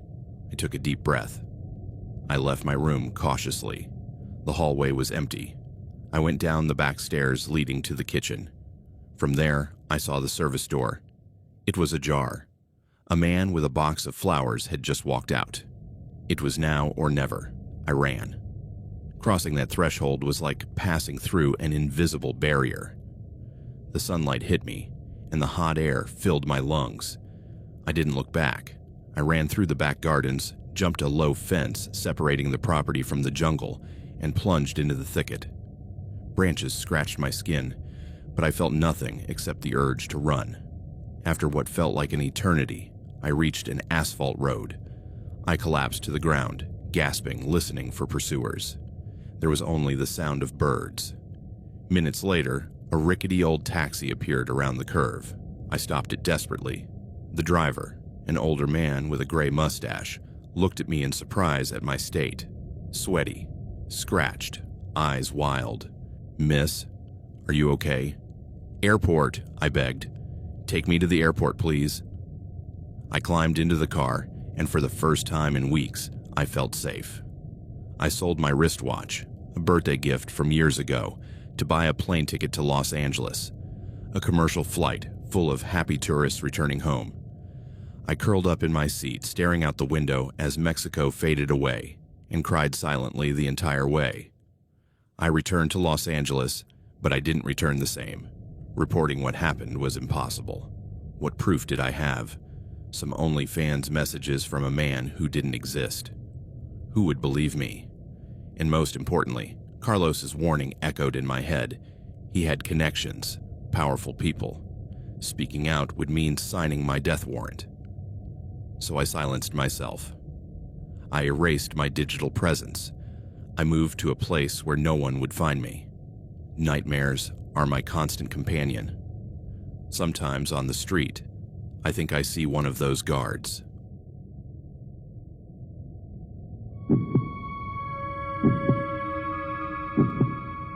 There are moments in life you wish you could erase from your memory like corrupted computer files. Moments that, years later, still keep you awake at night, wondering what might have happened if you'd made different choices. This is one of those stories. A story I never thought I'd live through, and definitely never thought I'd tell publicly. My name is Jose. I'm 35 years old, and for nearly 4 years of my life, I lived in a nightmare that began with what seemed like the luckiest night of my existence. It was a Friday night in November of 2018. I remember the exact date because it was the day after Thanksgiving, and I decided to go out for a few beers instead of staying home watching Netflix like a hermit. I worked as a supervisor at an auto parts factory in Detroit, Michigan, and I hadn't had a decent date in 3 months. My friends had been nagging me to go out more, so that night I finally gave in. The bar was called Murphy's Pub, a typical Irish spot with dim lights, 80s rock music, and the perpetual smell of spilled beer and old wood. It wasn't exactly the classiest place in town, but it had its charm. The walls were covered with sports memorabilia and black and white photos of famous boxers. It was the kind of place where you could lose yourself for a few hours and forget your problems. I was sitting at the bar, still in my work uniform, a navy blue shirt with my name embroidered, drinking my second Budweiser and watching a football game on the TV hanging from the ceiling. The Lions were losing, as usual, and I was considering heading home early when she approached. "Is this seat taken?" she asked, pointing to the empty stool beside me. I turned, and there she was. She was beautiful in a way you couldn't ignore. Long black hair down to her shoulders, intense green eyes, and a smile that seemed to light up the entire bar section. She wore a tight black dress and a leather jacket that gave her a rebellious yet sophisticated air. She looked completely out of place in Murphy's, like a model who'd wandered into the wrong casting call. "No, not at all," I replied, trying to sound casual while internally wondering what I'd done to deserve this luck. She sat down and ordered a double whiskey. Neat. That surprised me. Most women I'd met at bars ordered cocktails with complicated names or white wine. This woman ordered whiskey like it was water. "I'm Victoria," she said, extending her hand. Her nails were painted a deep red, perfectly manicured. "Jose," I replied, shaking her hand. Her skin was surprisingly cold, but her grip was firm and lingered a little longer than usual. "Jose," she repeated, savoring my name like it was the whiskey she'd just ordered. "I like it. It sounds strong." We started talking, and I found out she was intelligent, funny, and seemingly fascinated by everything I had to say. She asked about my job, my family, my interest. She seemed genuinely interested in getting to know me, which was refreshing. Most dates I'd had lately felt more like job interviews than natural conversations. Victoria told me she worked in marketing for a tech company, that she'd grown up in Boston but had moved to Detroit a few months ago for work. She said she didn't know many people in the city and had decided to explore local bars to feel the authentic Detroit culture. I laughed at that. "I don't know how authentic Murphy's culture is," I told her, "but it's definitely very Detroit." She laughed too, a musical laugh that made me want to keep making her laugh all night. We drank and talked for hours. She told me about her favorite books. She had good taste in literature, places she'd traveled, her obsession with true crime documentaries. I told her about my plans to maybe go back to school, my love for hockey, and how I'd ended up working at the factory after my dream of being a journalist didn't pan out. "Journalism lost a good one," she said, lightly touching my arm. "You have a way of telling stories that keeps people hooked." I didn't know how prophetic that comment would be. When the bar started closing around 2 a.m., I offered to drive her home. She lived in a new apartment complex on the west side of the city, a place that was definitely out of my price range. When we got to her building, she gave me a kiss on the cheek and said, "I had an amazing time tonight, Jose." "I hope we can do this again." "Definitely," I replied, feeling like a teenager after his first date. She gave me her number and got out of the car. I watched her walk to her building's entrance, turn once to wave at me, and disappear inside. I drove home with a goofy smile on my face, already planning when I'd call her. If I'd known what was coming, I would have floored the gas pedal and never looked back. I called her the next evening. I didn't want to seem desperate, but I couldn't get her out of my head. She answered on the second ring, like she'd been waiting for my call. "Jose," she said, and I could hear the smile in her voice. "I was hoping you'd call." We made plans for Wednesday. She suggested an Italian restaurant downtown that, as it turned out, was one of the most expensive in the city. When we got there, she already had a reservation under her name, which I found odd since I'd been the one to suggest dinner. But I didn't think much of it. The dinner was perfect. Victoria was even more beautiful than the night we met. She wore a green dress that made her eyes look like emeralds. We talked about everything and nothing, and she seemed fascinated by every detail of my life. She asked about my childhood, my parents, my ex-girlfriends. Some of her questions felt a bit personal for a second date, but she had a way of making everything feel natural and conversational. "Do you have pictures from when you were a kid?" she asked while we waited for dessert. "I bet you were adorable." I showed her some photos on my phone. She studied them intensely, zooming in on each one. "Your mom is beautiful," she said, pointing to a family Christmas photo from the previous year. "Does she live nearby?" "Yeah, in Hamtramck, about 20 minutes from here." "Do you see her often?" "Once a week, usually. Sundays after church." She nodded like she was taking mental notes. At the time, I thought she was just being polite, showing interest in my family. Now I know she was gathering information. The second date led to a third, then a fourth. Victoria was different from any woman I'd ever met. She was intelligent, sophisticated, and seemed genuinely interested in building something serious with me. But there were little things that started to catch my attention. For example, she always knew exactly where to find me. If I mentioned I'd be somewhere after work, she'd show up. At first, I thought it was a fun coincidence.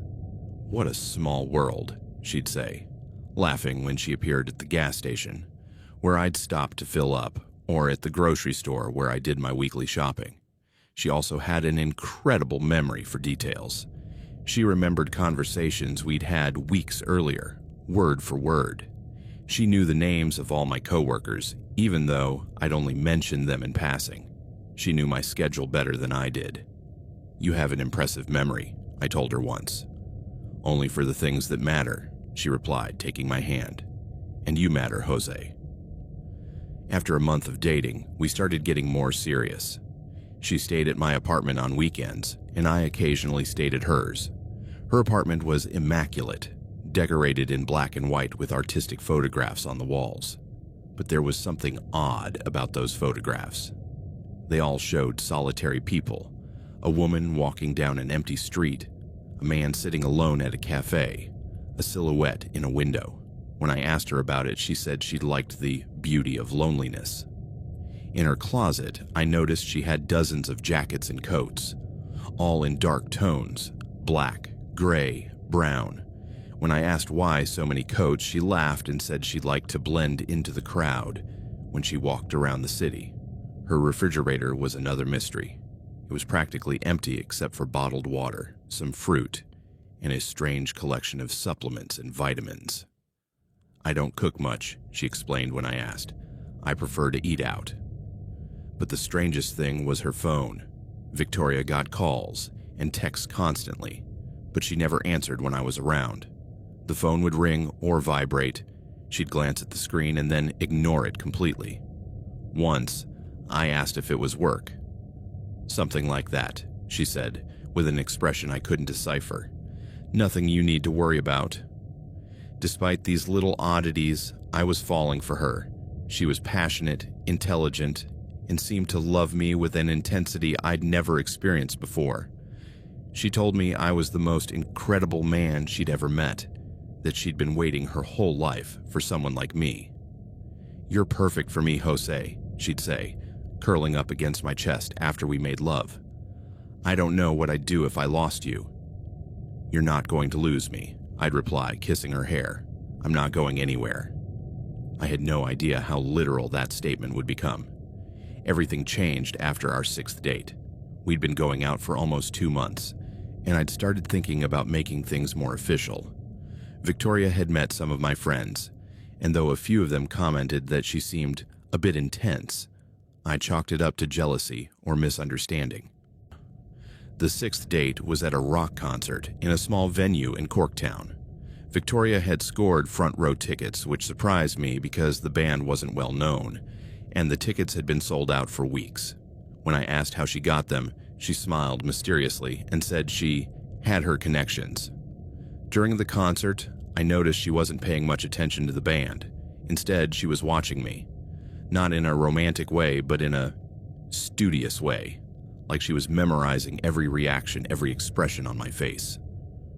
"Don't you like the music?" I shouted over the noise. "I like watching you enjoy it," she shouted back. "You're beautiful when you're happy." After the concert, we went to her apartment. We were watching a movie when I got a text from my boss saying I needed to come in early on Monday for an important meeting. I mentioned it to Victoria casually. "What time do you have to be there?" she asked. 7. An hour earlier than usual. "Poor baby," she said, massaging my shoulders. "I hate that you have to work so hard." I didn't think anything more of it until Monday morning. I got to work at 6:45 a.m. to make sure I was ready for the meeting. When I got out of my car in the factory parking lot, I saw a familiar car parked across the street. A silver Honda Civic, like Victoria's. I stared for a moment, trying to see who was inside, but the windows were tinted. When I looked again after locking my car, the Honda was gone. During lunch, I texted Victoria asking what she'd done that morning. "Slept in," she replied. "Missed you in bed." Maybe it was my imagination, or maybe it was another silver Honda. There were thousands of them in Detroit, But then other things started happening. A week later, I went to the grocery store after work to buy stuff for dinner. Victoria was coming over that night, and I wanted to cook her something special. I was in the produce aisle picking out ingredients for a salad when I saw her. Victoria was standing at the end of the aisle, partially hidden behind a fruit display. She was wearing a baseball cap and sunglasses despite being indoors. She saw me looking at her and quickly turned and walked toward the exit. I texted her, "Hey, are you at the Kroger on 8 Mile? I think I saw you." Her response came immediately, "No, I'm at home working." "Why?" "Thought I saw someone who looked like you." "Must have been my imagination. Must have been. See you soon. Love you. Love you too." But something didn't feel right.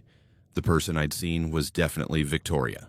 I'd recognize her walk, her posture, anywhere. Why would she lie about something so insignificant? That night, when she came to my apartment with Chinese takeout for 2, she acted completely normal. She kissed me, helped me cook, and we had a perfect evening. But during dinner, she casually mentioned that she'd seen a sale on strawberries at Kroger. "How do you know that?" I asked. "Oh, I saw the ad online," she said, taking a sip of wine. "Didn't you say you needed to buy fruit?" I didn't remember telling her that, but maybe I had and forgot. The incidents continued. I saw her at the gas station where I stopped every Thursday after work. I saw her at the restaurant where I had lunch with my coworkers. She always kept her distance, always wore some kind of disguise, cap, sunglasses, hoodie, and always denied being there when I asked. I started feeling paranoid. Maybe it really was my imagination. Maybe I was seeing Victoria everywhere because I was in love with her. Or maybe there were a lot of women in Detroit who looked like her. But then the first letter arrived. It was a Friday night, 3 months after meeting Victoria. I got home from work and found a white envelope under my door. No stamp, no return address, just my name written in elegant feminine handwriting. Inside was a single sheet of paper with a handwritten message. "Jose, every minute you spend away from me is an eternity. I think of you when you wake, when you eat, when you sleep. You are the air I breathe and the reason my heart beats. Soon we will be together forever. With all my love, your soulmate." It wasn't signed, but I recognized the handwriting. It was Victoria's. I found it a bit odd, considering we'd seen each other the night before and had plans for the next day. Why hadn't she given me the letter in person? I decided to ask her about it during our Saturday date, but when I mentioned the letter, she seemed genuinely confused. "A letter? What letter?" she asked, frowning. "The one you left under my door last night, about being soulmates. Jose, I didn't leave any letter under your door. Are you sure it was for you? It had my name on it. Can I see it?" I showed her the letter. She read it carefully, and her expression changed. She looked scared. "This isn't my handwriting," she said finally. "And I'd never write something so intense. Are you sure? It looks a lot like your handwriting. Jose, I'm telling you, I didn't write this. It's a little creepy, don't you think? Maybe you should call the police for a love letter. It's probably just a prank from one of my friends." But deep down, I knew it wasn't a prank, and I knew Victoria was lying. The second letter arrived a week later. This time, it was in my mailbox at work.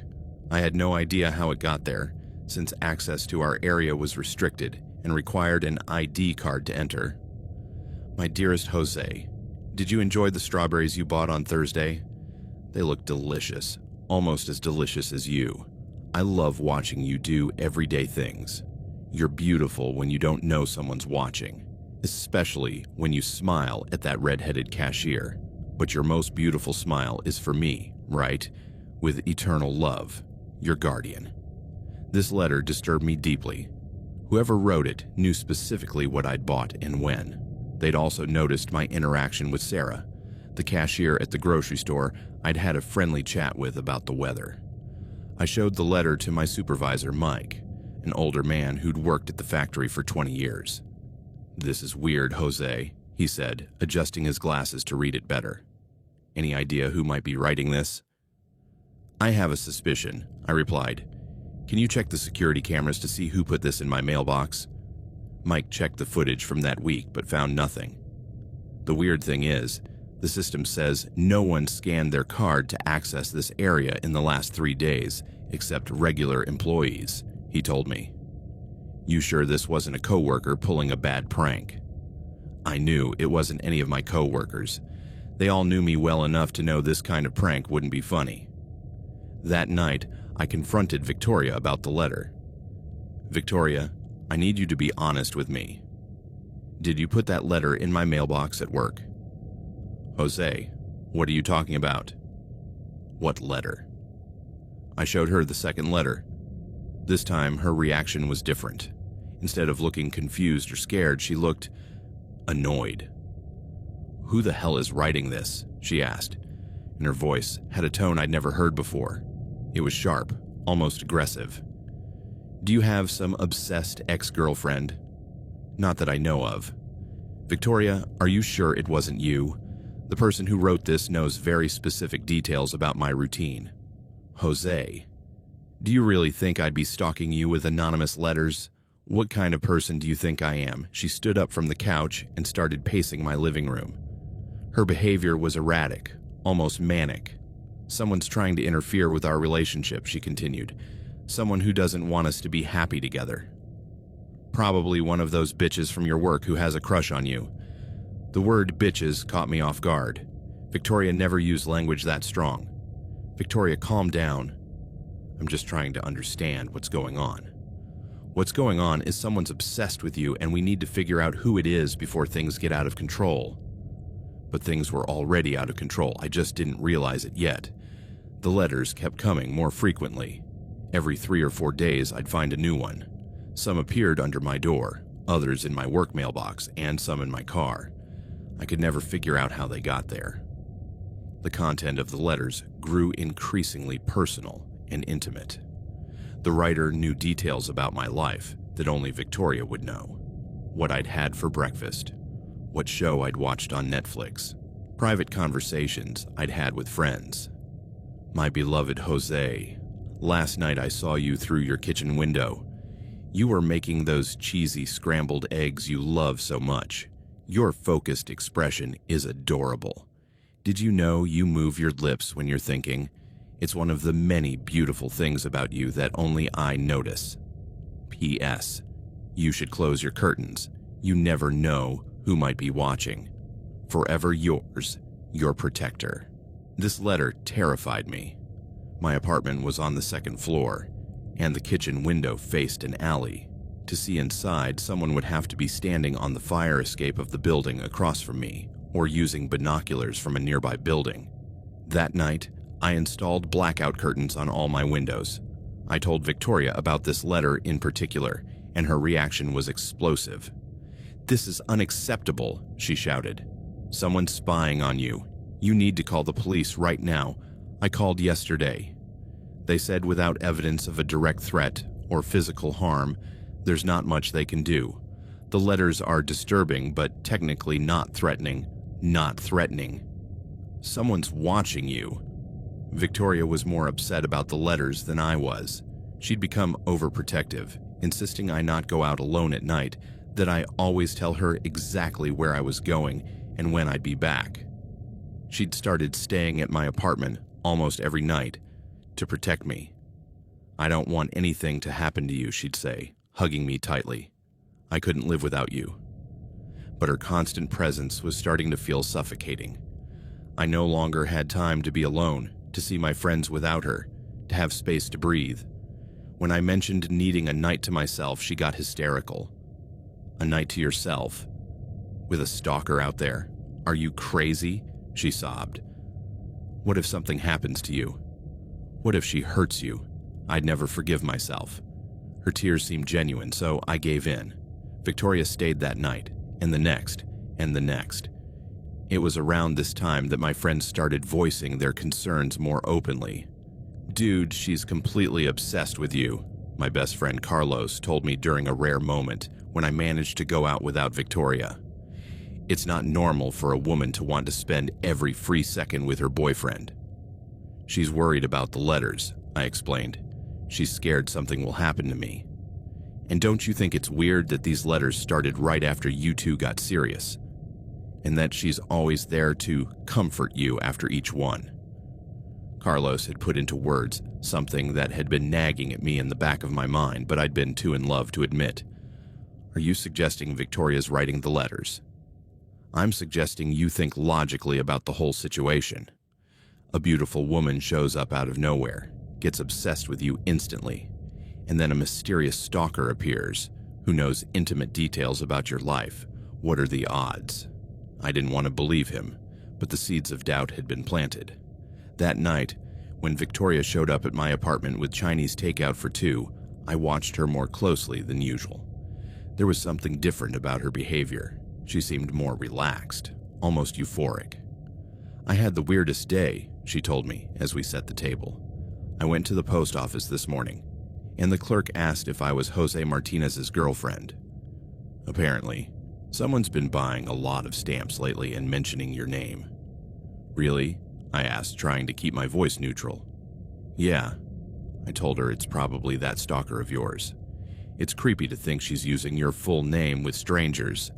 Victoria knew my full name, of course, but I didn't recall ever telling anyone at the post office that I was Jose Martinez specifically. What did this person look like? I asked. The clerk said it was a young woman with dark hair. Always wore sunglasses and a cap so she couldn't see her face clearly. My stomach tightened. Victoria had dark hair, and she'd started wearing sunglasses and caps frequently when we went out in public. Victoria, I said slowly, were you the one at the post office buying stamps? Her expression changed instantly. The warmth left her eyes, replaced by something cold and calculating. Jose, did you just accuse me of being your stalker? I'm not accusing you. I'm just asking, how can you even suggest that? After everything we've shared, after how much I love you, you really think I'd be capable of something like that? Her eyes filled with tears, but something about her expression didn't seem sincere. I've been here for you through this whole nightmare. I've sacrificed my time, my comfort, my safety to make sure you're okay. And this is how you thank me. Victoria, I didn't... No, she shouted, standing abruptly and knocking her chair back. I don't want to hear your excuses. If you really think I'm capable of stalking you, then clearly you don't know me at all. She stormed toward the door. Where are you going? I asked. I need space to think, to decide if I really want to be with someone who can believe that about me. And she left, leaving me alone with my suspicions and confusion. I didn't know her dramatic exit was just the beginning of an even worse nightmare. Victoria didn't speak to me for a week after our fight. She didn't answer my calls or respond to my texts. Her silence was driving me crazy. Despite my suspicions, I missed her desperately.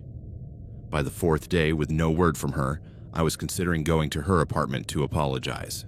I'd convinced myself I'd been paranoid and unfair. Maybe the letters really were from someone else, and I'd ruined the best relationship of my life by being distrustful. But then the letters got more intense. The one that arrived Friday night was different from the others. The paper was pink instead of white, and the perfume on it was the same one Victoria wore. My beloved Jose, do you miss your little girlfriend? I hope so, because you won't be seeing her for a while. Someone had to teach her she can't have you all to herself. You belong to me. You've always belonged to me, since that first night at Murphy's. Soon you'll realize she never loved you the way I love you. She would have hurt you eventually. I saved you from that. Don't try to find her. You won't. With obsessive love, your one true love, my blood ran cold. This letter implied something had happened to Victoria. I called the police immediately. The detective who took my report was named Martinez. No relation to me, despite the shared last name. He was an older man with a gray mustache and tired eyes that suggested he'd seen too much in his years of service. Mr. Martinez, he said after reading the letter, when was the last time you saw your girlfriend?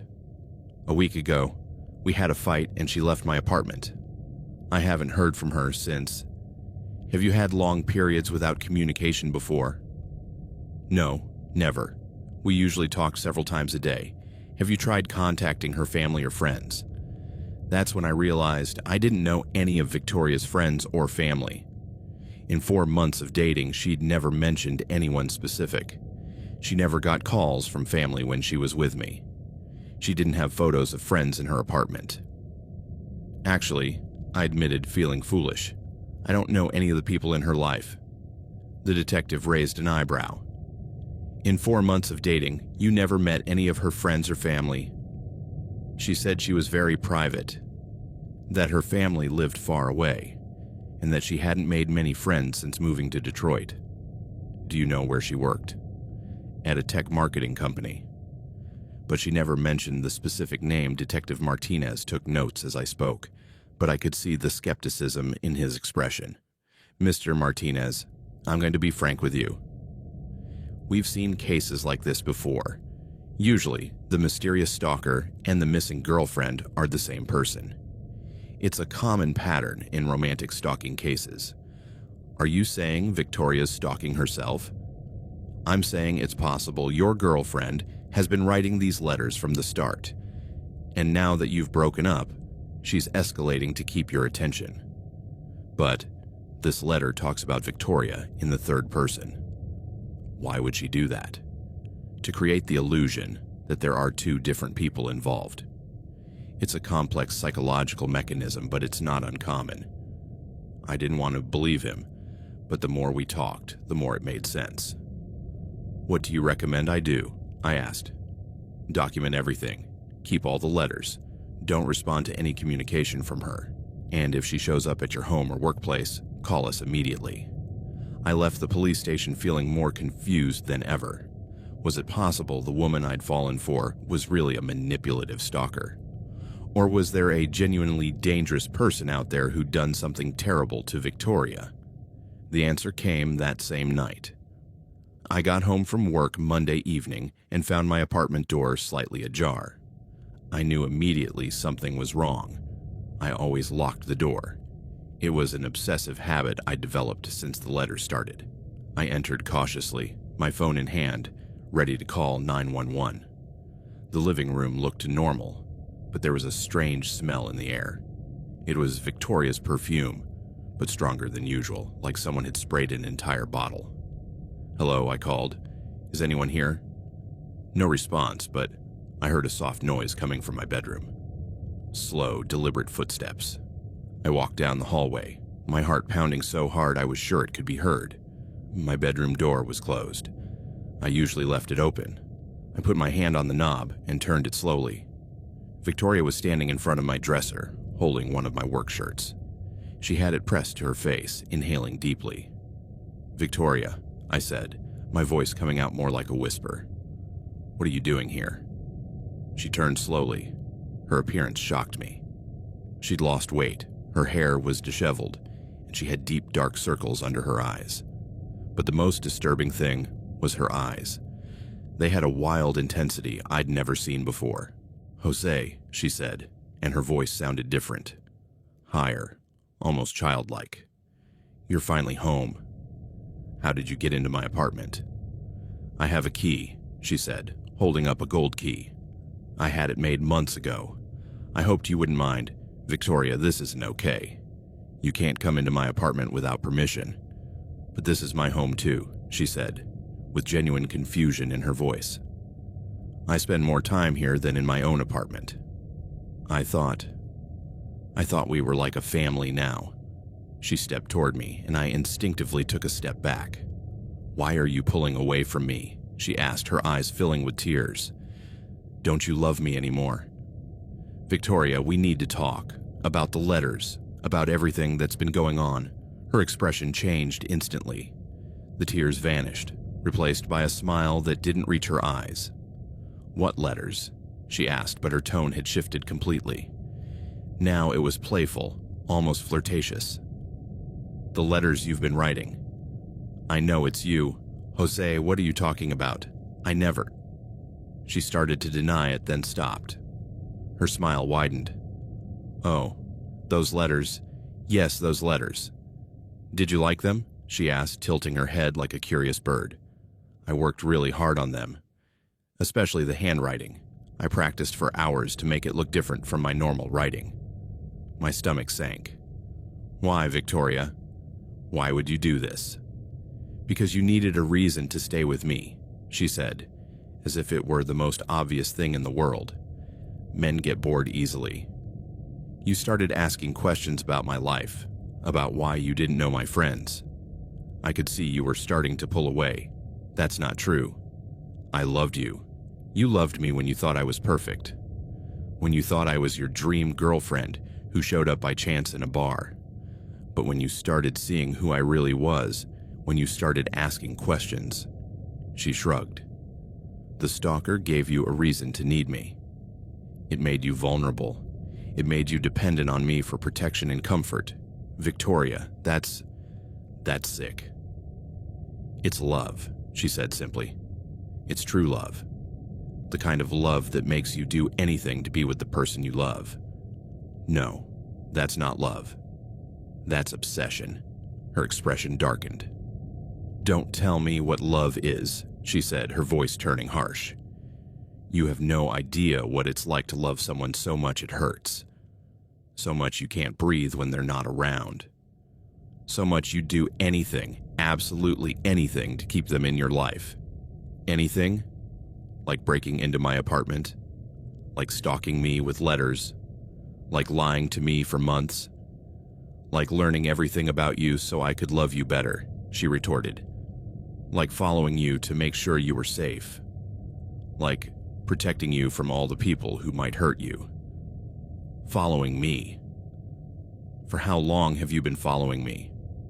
Since the first night, she said, pride in her voice. After you drove me home, I followed you back to your apartment. I wanted to know where you lived. And then I kept following you to learn your routine, your likes, your habits. How else was I going to become the perfect woman for you? I sat heavily on the bed, overwhelmed by the magnitude of her deception. So nothing you told me was true, I murmured. Everything I told you about my feelings was true, she said, sitting beside me on the bed. I love you more than you've ever been loved in your life. More than you'll ever be loved by anyone else.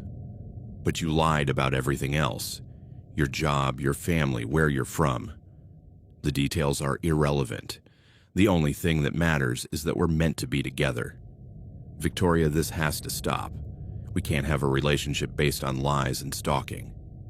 Relationship? She asked, laughing a laugh that sounded like breaking glass. Jose, darling, we don't have a relationship anymore. We have something much deeper than that. What do you mean? I mean, you're mine now, completely mine, and I'm yours, forever. She leaned in to kiss me, but I pulled away. No, Victoria, this is over. You need professional help. Her expression changed again. This time, it turned cold, dangerous. You can't break up with me, she said, quietly. Not after everything we've shared. Not after everything I've sacrificed for you. I don't have a choice. You do have a choice, she said, standing. You can choose to love me. You can choose to be happy with me. You can choose to stop fighting the inevitable. And if I don't choose that, her smile turned icy. Then I'll have to take steps to make sure you change your mind. Victoria left my apartment that night, but not before issuing a warning that chilled my blood. If you call the police, she said, standing in my doorway, if you try to walk away from me, if you try to start a new relationship with someone else, well, let's just say, I have information about you that you wouldn't want made public. What kind of information? Pictures, Jose. Videos. Of us together. Intimate moments you thought were private. Her smile was cruel. Did you know I installed a tiny camera in your bedroom 2 months ago? I have hours and hours of very personal footage. My face must have shown my horror because she laughed. Don't worry, love. I have no intention of using that footage, unless you force me to. Victoria, that's blackmail. That's illegal. It's love, she repeated. And if you really love me, we'll find a way to make this work. After she left, I searched every inch of my bedroom for hidden cameras. I found one, the size of a button taped inside my bedside lamp. I destroyed it immediately, but the damage was already done. How much intimate footage did she have of us? I didn't sleep that night. I stayed up planning my next move. The next morning, I called a number I'd been avoiding, my sister Maria. Maria lived in Phoenix with her husband and 2 kids. We were close when we were younger, but we'd drifted apart in recent years due to distance and our busy lives. "Jose," she answered, surprised. "Is everything okay?" "You never call this early. Maria, I need your help. I'm in a really bad situation." I told her everything. About Victoria, the letters, the stalking, the lies, the blackmail. Maria listened, without interrupting, occasionally making sounds of shock or disgust. "Jose," she said when I finished, "you have to get out of Detroit. Right now, I can't just run away from my life. Your life." "What life?" "This woman has been controlling you for months. She's been lying to you, stalking you, and now she's blackmailing you. That's not a life. It's a prison." "But my job, my apartment, they can be replaced." "Your safety can't." Maria was right, but leaving everything behind felt like admitting defeat. "Come stay with us for a while," she continued. "You can look for work here. Danny has connections at several factories. We can help you start over. What if she follows me to Phoenix? Then we'll call the police here." Sometimes a change of jurisdiction makes authorities take these things more seriously. I spent the day considering my options. I could stay and keep dealing with Victoria, hoping she'd eventually get tired and leave me alone. I could try to get a restraining order, though I wasn't sure it would work given the lack of evidence of a direct physical threat. Or I could take Maria's advice and run. My decision was made for me that afternoon. I got home from work and found my apartment completely trashed. Furniture was overturned. The TV was smashed.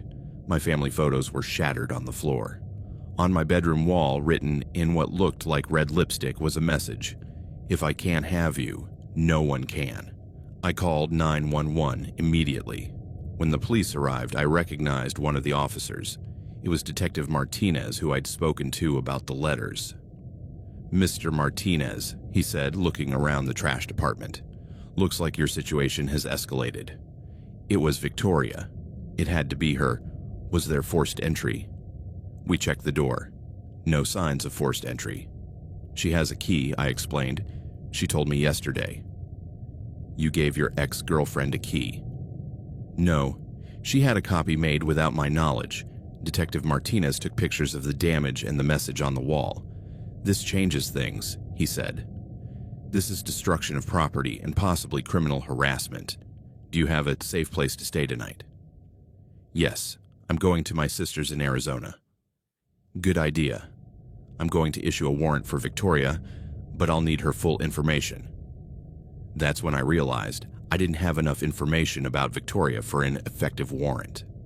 I didn't know her real last name, her real address, or even if Victoria was her real name.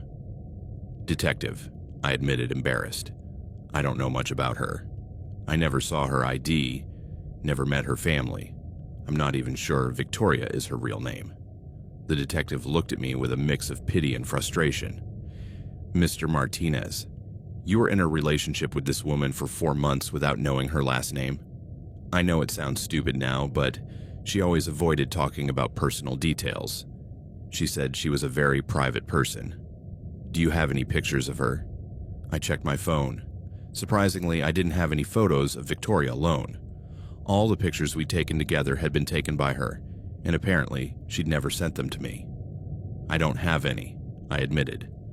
"What about her address? You said you drove her home several times." "I have the address, but when I went there last week, the doorman told me there was no Victoria registered in the building. I thought maybe she used a different name on her lease." Detective Martinez closed his notebook with a sigh. "Mr. Martinez, I'm going to be honest with you. Without a last name, without a verifiable address, without pictures, and without witnesses who can confirm her identity, it's going to be very hard to find this woman. It's like she's a ghost. What do you suggest I do? Go to Arizona, stay with your family, change your phone number, and if she contacts you or shows up there, call the local authorities immediately." That night, I packed a suitcase with the essentials. My plan was to leave early in the morning and drive straight to Phoenix. I'd spoken to my supervisor, who gave me an indefinite leave of absence with the promise that my job would be waiting if I decided to return. But Victoria wasn't going to let me go that easily. I woke up at 4 a.m. to the sound of someone knocking softly on my door. It wasn't a normal knock. It was rhythmic, almost musical. 3 knocks, pause, 3 knocks, pause. I knew it was Victoria before I looked through the peephole. She was standing in the hallway holding a bouquet of red roses. She was wearing a white dress I'd never seen before, and her hair was styled in perfect waves. She looked like a bride. "Jose," she said softly, though she knew I couldn't hear her through the door. "I know you're awake. We can talk about this like adults." I didn't respond. Silently, I finished packing my things and called my sister. "Maria," I whispered into the phone. "She's here. At my door. Did you call the police? They'll take at least 10 minutes to get here. By then she could be gone, and I'll be back in the same situation. Can you get out without her seeing you?" "No, there's only one exit from this building, and I'd have to pass by my door to get to the stairs." The knocking continued.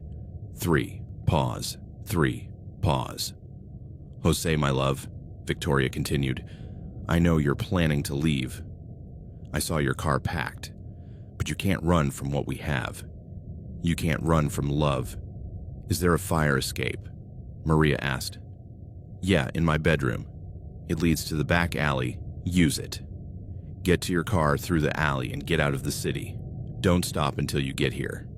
Following my sister's advice, I quietly opened my bedroom window. The fire escape was old and rusty but seemed sturdy.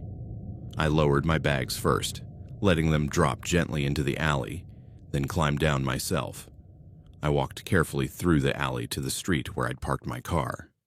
I could hear Victoria still talking in the hallway, her voice growing more desperate. "Jose, please. We just need to talk. We can work this out. We can be happy together if you stop fighting us." I reached my car without being seen and loaded my bags quietly. The engine started softly, and I began driving toward the highway. I'd driven about 5 miles when I noticed headlights in my rearview mirror. The car had been behind me since I left my neighborhood, maintaining exactly the same distance. When I changed lanes, it changed lanes. When I sped up, it sped up. It was Victoria. I tried to lose her by taking random exits and circling through residential streets, but she stayed with me. Her silver Honda had become my shadow. Finally, I decided to confront the situation.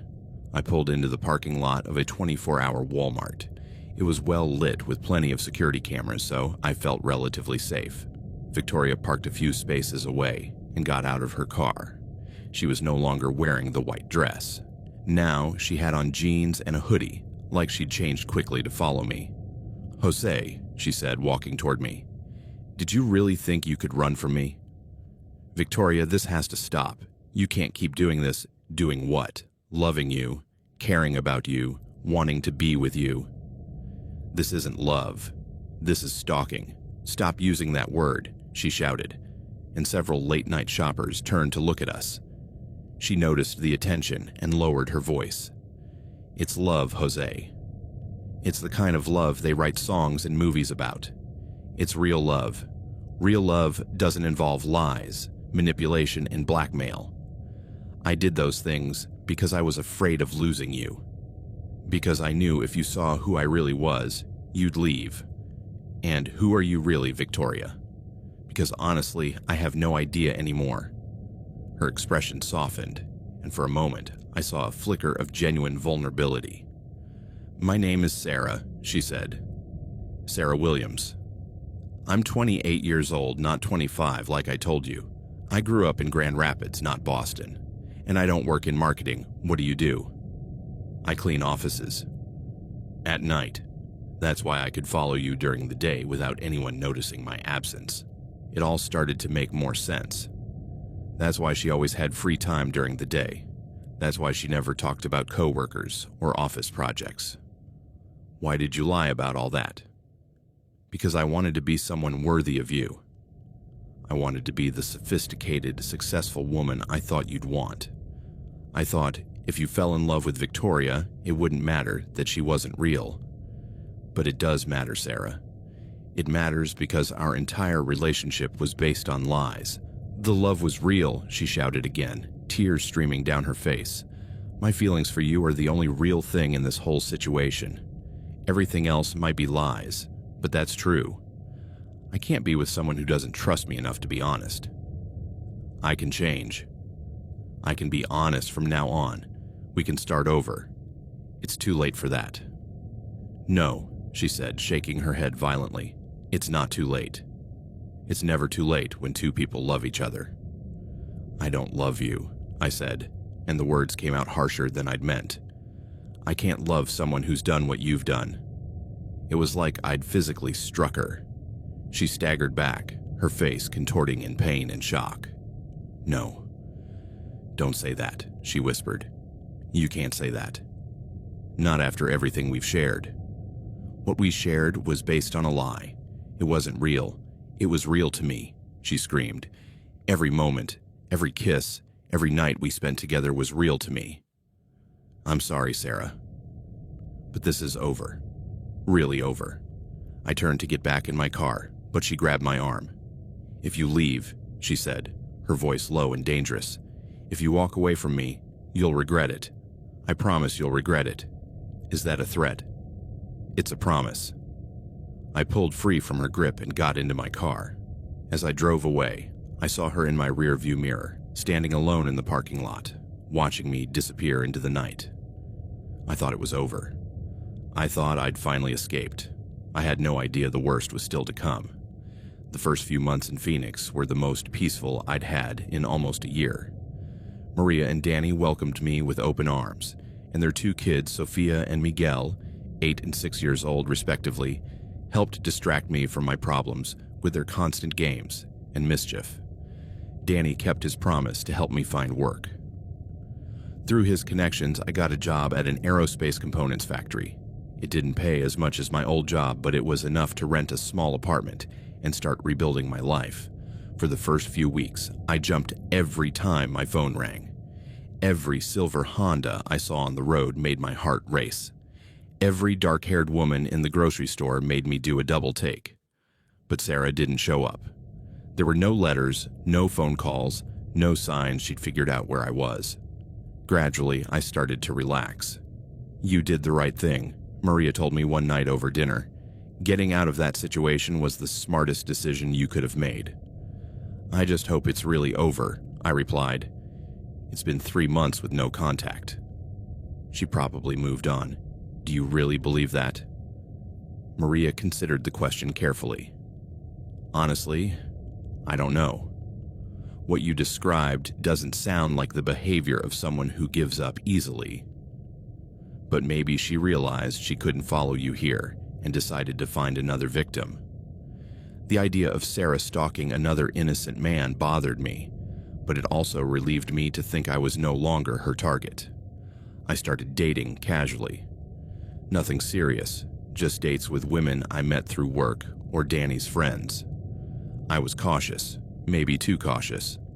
I asked a lot of questions about their pasts, verified their stories, and never gave out my address until enough time had passed to trust them. My dates probably thought I was paranoid or controlling, and I never made it past the 3rd or 4th date before they lost interest. But I didn't care. My experience with Sarah had taught me it was better to be cautious than end up in another nightmare. It was during this time that I started therapy. Dr. Reyes was a psychologist specializing in trauma and stalking. Maria had insisted I seek professional help to process what I'd been through. What you experienced is called intimate partner stalking, he explained during our first session. It's different from stranger stalking. It's more insidious because it's based on the abuse of trust and intimacy. Is it common? I asked. More common than people think. And it's often underreported because victims feel shame or guilt, especially men. I definitely feel like it was somehow my fault. How so? I don't know. Maybe if I'd asked more questions from the start. Maybe if I'd been less trusting. Jose, trust isn't a character flaw.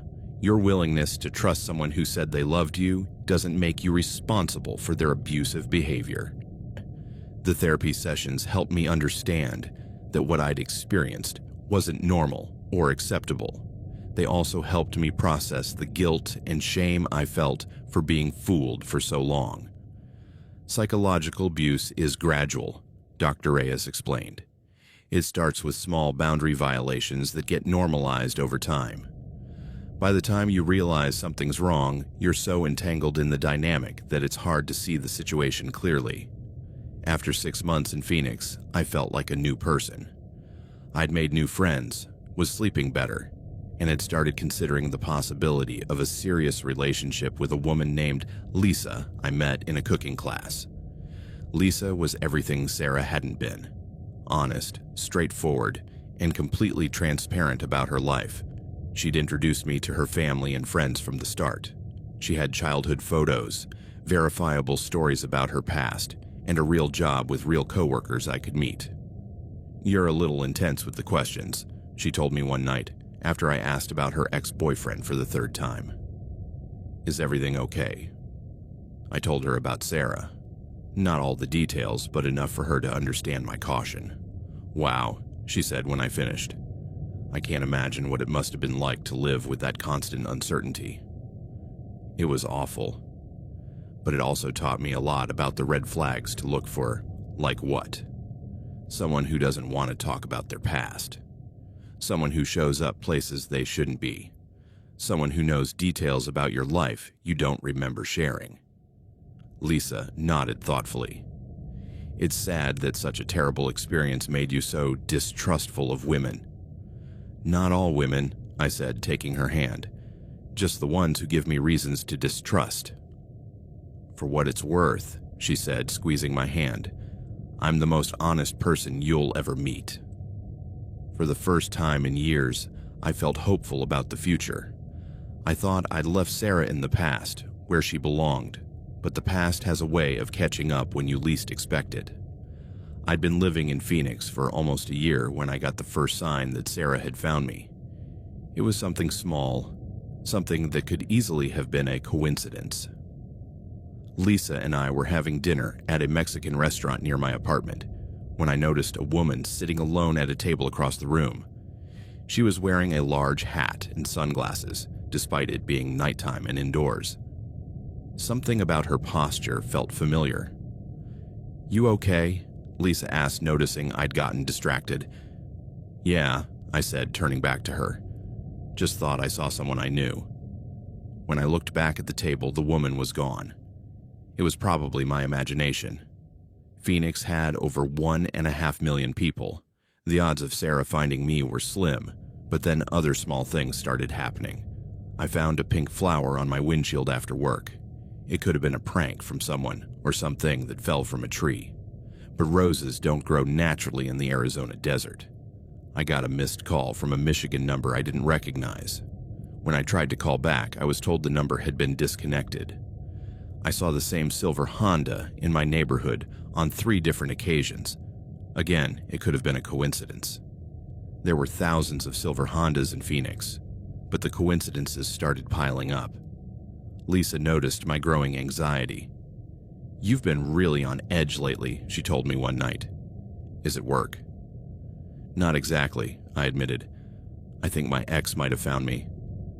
"The stalker from Detroit?" "Yeah." "Are you sure?" "Not completely. Just little things that might not mean anything. Have you seen anyone who looks like her?" "Maybe. Once at a restaurant. But I couldn't see her face clearly." Lisa took my hand. "Do you want me to stay with you tonight?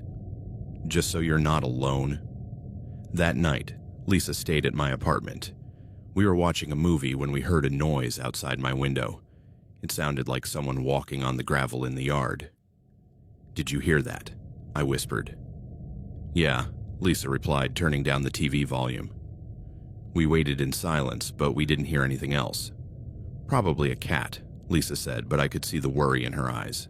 The next day, I found shoe prints in the soft dirt under my bedroom window. They were small, like a woman's, and looked fresh. I called Dr. Reyes. "Jose," he said during our emergency session, "is it possible the stress of your new relationship is making you see dangers where there aren't any?" That's what I thought at first. But the evidence is adding up. Have you considered calling the local police? And tell them what? That I found a flower on my car and heard noises outside. They're not going to take that seriously. What about contacting Detective Martinez in Detroit? Maybe he has more information on Sarah. It was a good idea. That afternoon, I called the Detroit police station and asked to speak with Detective Martinez. "Mr. Martinez," he said when he got on the phone, "I was wondering when I'd hear from you." "Why?" "Because we've had some developments in your case. After you left, we got several more reports of similar stalking. All the victims described a woman matching the description you gave us of Victoria, or Sarah, or whatever her name is. Other men. 3 so far. All had similar experiences to yours. Dates that seemed too good to be true, following, letters, escalation, and then sudden disappearance. Did you find any information about her real identity? That's the problem. None of these men knew her real name or address. It's like she's a ghost who shows up, causes chaos, and then vanishes. But now I have reason to believe she found me in Phoenix. That concerns me," he said. "If she really followed you to Arizona, it suggests a level of obsession beyond what we've seen before. What do you recommend? Document everything. Take pictures of any evidence. And if you have concrete proof she's there, call the local authorities immediately. Do you think I'm in danger?" There was a long pause before he answered. "Mr. Martinez, in my experience, when stalkers go to the effort of following their victims across state lines, it usually means they're entering a more dangerous phase of their obsession. I couldn't sleep that night.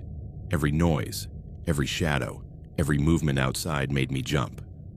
Lisa had offered to stay again, but I didn't want to involve her further in the situation. Around 3 a.m., my phone rang. The number on the screen was local, but I didn't recognize it. "Hello?" I answered cautiously. At first, there was no response. Then I heard a familiar voice that chilled my blood. "Hello, Jose. I missed you." It was Sarah. "How did you get this number?" "I have my ways." "Surprised to hear from me? Are you in Phoenix?" "I'm closer than you think." "Sarah, this has to stop. You need to leave me alone." "Oh, but I can't do that, my love. Not when I finally found you again. How long have you been here?" "A few weeks. It's been fascinating to watch your new life. Your job, your apartment, your new girlfriend. Lisa, right? She's pretty, but she's not right for you." My blood ran cold. If she knew about Lisa, it meant she'd been following me longer than I thought. Leave Lisa out of this. She has nothing to do with us. "Oh, but she does. She's interfering with our destiny. We don't have a destiny, Sarah. What we had ended over a year ago, not for me. It never ended for me. Then you need to get professional help. This isn't normal." "Normal," she laughed, and the sound made me shudder. "True love is never normal, Jose. True love is obsessive, consuming, eternal. This isn't love. It's sick obsession. Call it what you want. It won't change the fact that we're meant to be together. If you don't stop stalking me, I'm going to call the police." "Oh, Jose, we both know you tried that already. How did that work out for you in Detroit?" She was right. The police had been useless before, and they'd probably be useless again. "What do you want from me?" "I want you to come back to me. I want us to leave all this nonsense behind and be happy together." "That's never gonna happen." "Then I guess I'll have to be more persuasive." "What does that mean?" "It means if you can't choose to love me willingly, I'll have to give you more compelling reasons. Sarah, if you hurt me or hurt anyone close to me, I'm not going to hurt you, Jose. I love you too much for that, but I can't make the same promises about the people standing in the way of our love." The line went dead. I called Lisa immediately. "Jose," she answered, her voice groggy. "What time is it?" "Lisa, I need you to listen to me very carefully. Sarah's in Phoenix. She just called me, and I think you might be in danger." "What? Are you sure?" "Completely sure. She knows about you, knows where I live, and just threatened you indirectly." "Oh my God. What do we do?" "You're not going to do anything. You're going to go to your sister's house tonight and stay there until we can figure this out. I'm not leaving you alone to deal with this crazy woman. Lisa, please. I can't protect you if you're near me. I'm the one she wants." After a lot of persuading, Lisa agreed to go to her sister's. But before she left, she insisted we call the local police. The officers who responded to my call were polite but skeptical. Without evidence of a direct threat or specific criminal activity, there was little they could do except take a report and patrol my neighborhood more frequently. "If you get any more threatening calls," one of the officers said, "record them if possible. And if you see this woman on your property, call us immediately." After they left, I sat in my dark apartment, waiting. I didn't know what I was waiting for exactly, but I knew Sarah wasn't done with me. I didn't have to wait long to find out what she had planned. Sarah disappeared as suddenly as she'd reappeared. After that terrifying phone call, there was no more contact. No more sightings. No more flowers on my car. No more strange noises at night. At first, I was more nervous than ever. The absence of activity made me more anxious than the act of stalking. At least, when I knew she was there, I could be prepared. Her silence felt like the calm before the storm. A week passed without incident. Then 2 weeks. After a month, I started wondering if she'd really gone. Lisa returned to my life gradually. First, casual dinners in public places. Then, nights at my apartment with all the locks secured. Eventually, we fell back into our normal routine, though we both remained more cautious than before. "Maybe she gave up," Lisa suggested one night over dinner. "Maybe she realized she couldn't break us up." "Maybe," I replied, but I didn't believe it. Sarah didn't seem like the type to give up easily. "Or maybe she found another victim," Lisa continued. "I mean, according to the detective in Detroit, she'd done this before, right?" That possibility bothered me even more than thinking she was still stalking me. The idea that another innocent man was going through what I'd experienced made me feel guilty, like it was my responsibility to warn the world about her. But how do you warn people about someone you don't even really know? I didn't have her real name, her picture, or any verifiable information about her. 2 months after the last contact from Sarah, something shifted in my perspective. I started thinking maybe she really had moved on. Maybe she'd found another target, or maybe she'd finally sought professional help. I began to relax. Lisa and I started making long-term plans. We talked about moving in together, maybe getting married eventually. My life was starting to feel normal again. That's when she disappeared. It was a Friday night. Lisa was supposed to meet me at my apartment after work to go to dinner and a movie. When I got home at 6:30, she wasn't there. I thought maybe she'd been held up at work. At 7 p.m., I texted her, "Everything okay? I'm waiting for you." No response. At 7:30, I called her. Her phone went straight to voicemail. At 8 p.m., I started to really worry. Lisa always let me know if she was going to be late. She never let her phone battery die. She was one of the most punctual and reliable people I'd ever met. I drove to her apartment. Her car was in the parking lot, but she didn't answer when I knocked. I asked the building manager to check on her, but there was no one in her apartment. "Has her car been there all day?" I asked. "Couldn't tell you," the manager replied. "I don't pay attention to tenants' cars." I called her sister, who she'd stayed with when Sarah was stalking me. "I haven't heard from Lisa since yesterday," Jennifer told me. "Is she okay?" "I don't know. She didn't show up for a date tonight, and I can't get a hold of her." That's really unlike her. Lisa always lets people know if she's going to be late for something. Do you have any idea where she might be? Maybe at work. Sometimes she has to stay late to finish projects. I drove to the office building where Lisa worked as an accountant. The parking lot was nearly empty, but there were some lights on in the upper windows. When I asked the security guard, he said Lisa had left work at 5 p.m., as usual. Are you sure? Yes, sir. I saw her when she signed out. She was talking on the phone with someone. Did you hear any of the conversation? Not much. Just that she was saying something about meeting someone. My heart sank. Lisa hadn't mentioned plans to meet anyone else. At 10 p.m., I called the police to report Lisa missing. The officer who took my report explained that adults have the right to disappear voluntarily, and they couldn't do much until 24 hours had passed. But this isn't normal for her, I insisted. Something's wrong. Sir, I understand your concern, but we see cases like this all the time. Often the person shows up the next day with a perfectly reasonable explanation, and if she doesn't show up, then we can open a formal investigation. I spent that night awake, calling every hospital in the area, checking her social media for any clues, driving around the city looking for her car in various locations. I found nothing. The next day, the 24 hours had passed, and I officially reported Lisa missing. The police started an investigation, but I could tell from the start they weren't taking it very seriously. Her sister says you've been dating for 6 months, said the detective assigned to the case, an older man named Ramirez. Have you had any issues in your relationship lately? Nothing more than normal couples. But there's something you need to know. I told him about Sarah, about the stalking, about the threat she'd made months earlier. Detective Ramirez took notes, but I could see he was skeptical.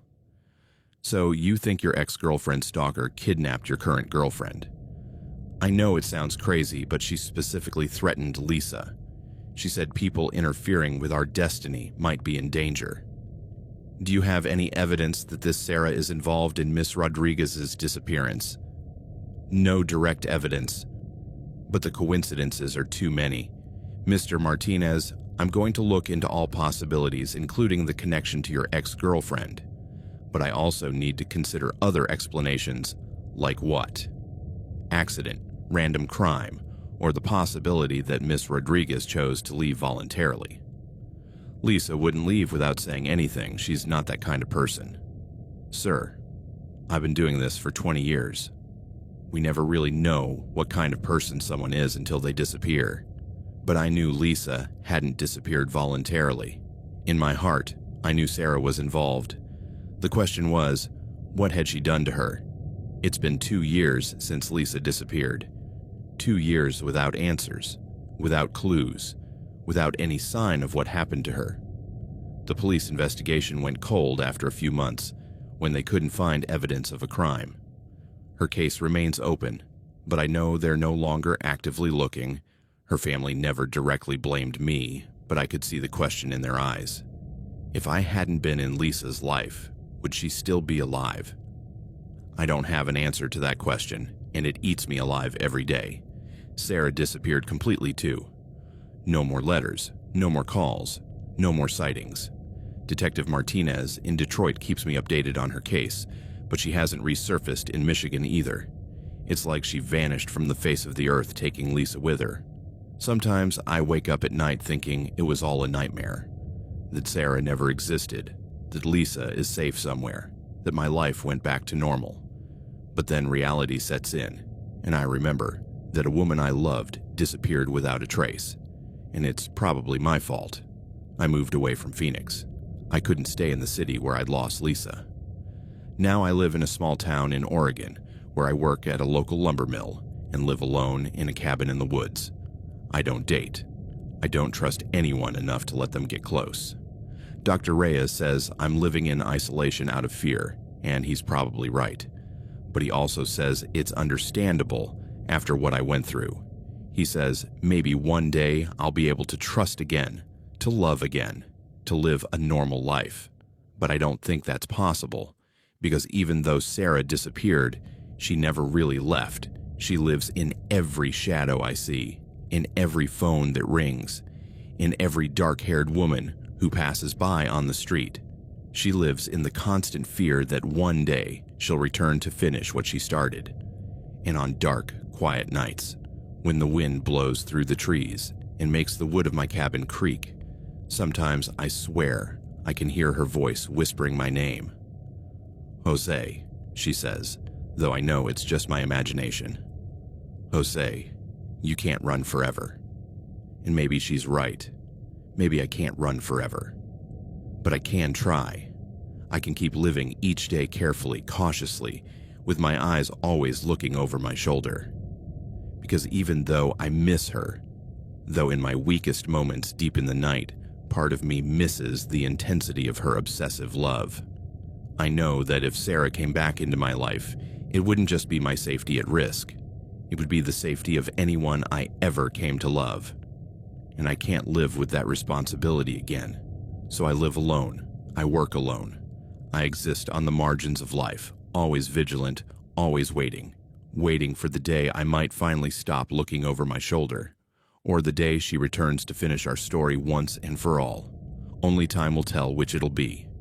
But until then, I keep running. I keep hiding. I keep remembering the beautiful woman I met in a bar one November night, and wondering what would have happened if I'd just finished my beer and gone home. Maybe Lisa would be alive. Maybe I'd be living a normal life. Maybe Sarah would have found another victim, and I'd never have known the hell she was capable of creating. But those are maybes that lead nowhere. The reality is that I met Sarah. The reality is that she became obsessed with me. The reality is that Lisa disappeared. And the reality is that even though it's been years with no sign of her, I know in my heart that Sarah is out there somewhere, waiting, planning, remembering the love she believes we shared, and maybe, just maybe, preparing to come back and claim what she thinks belongs to her. Me. Forever.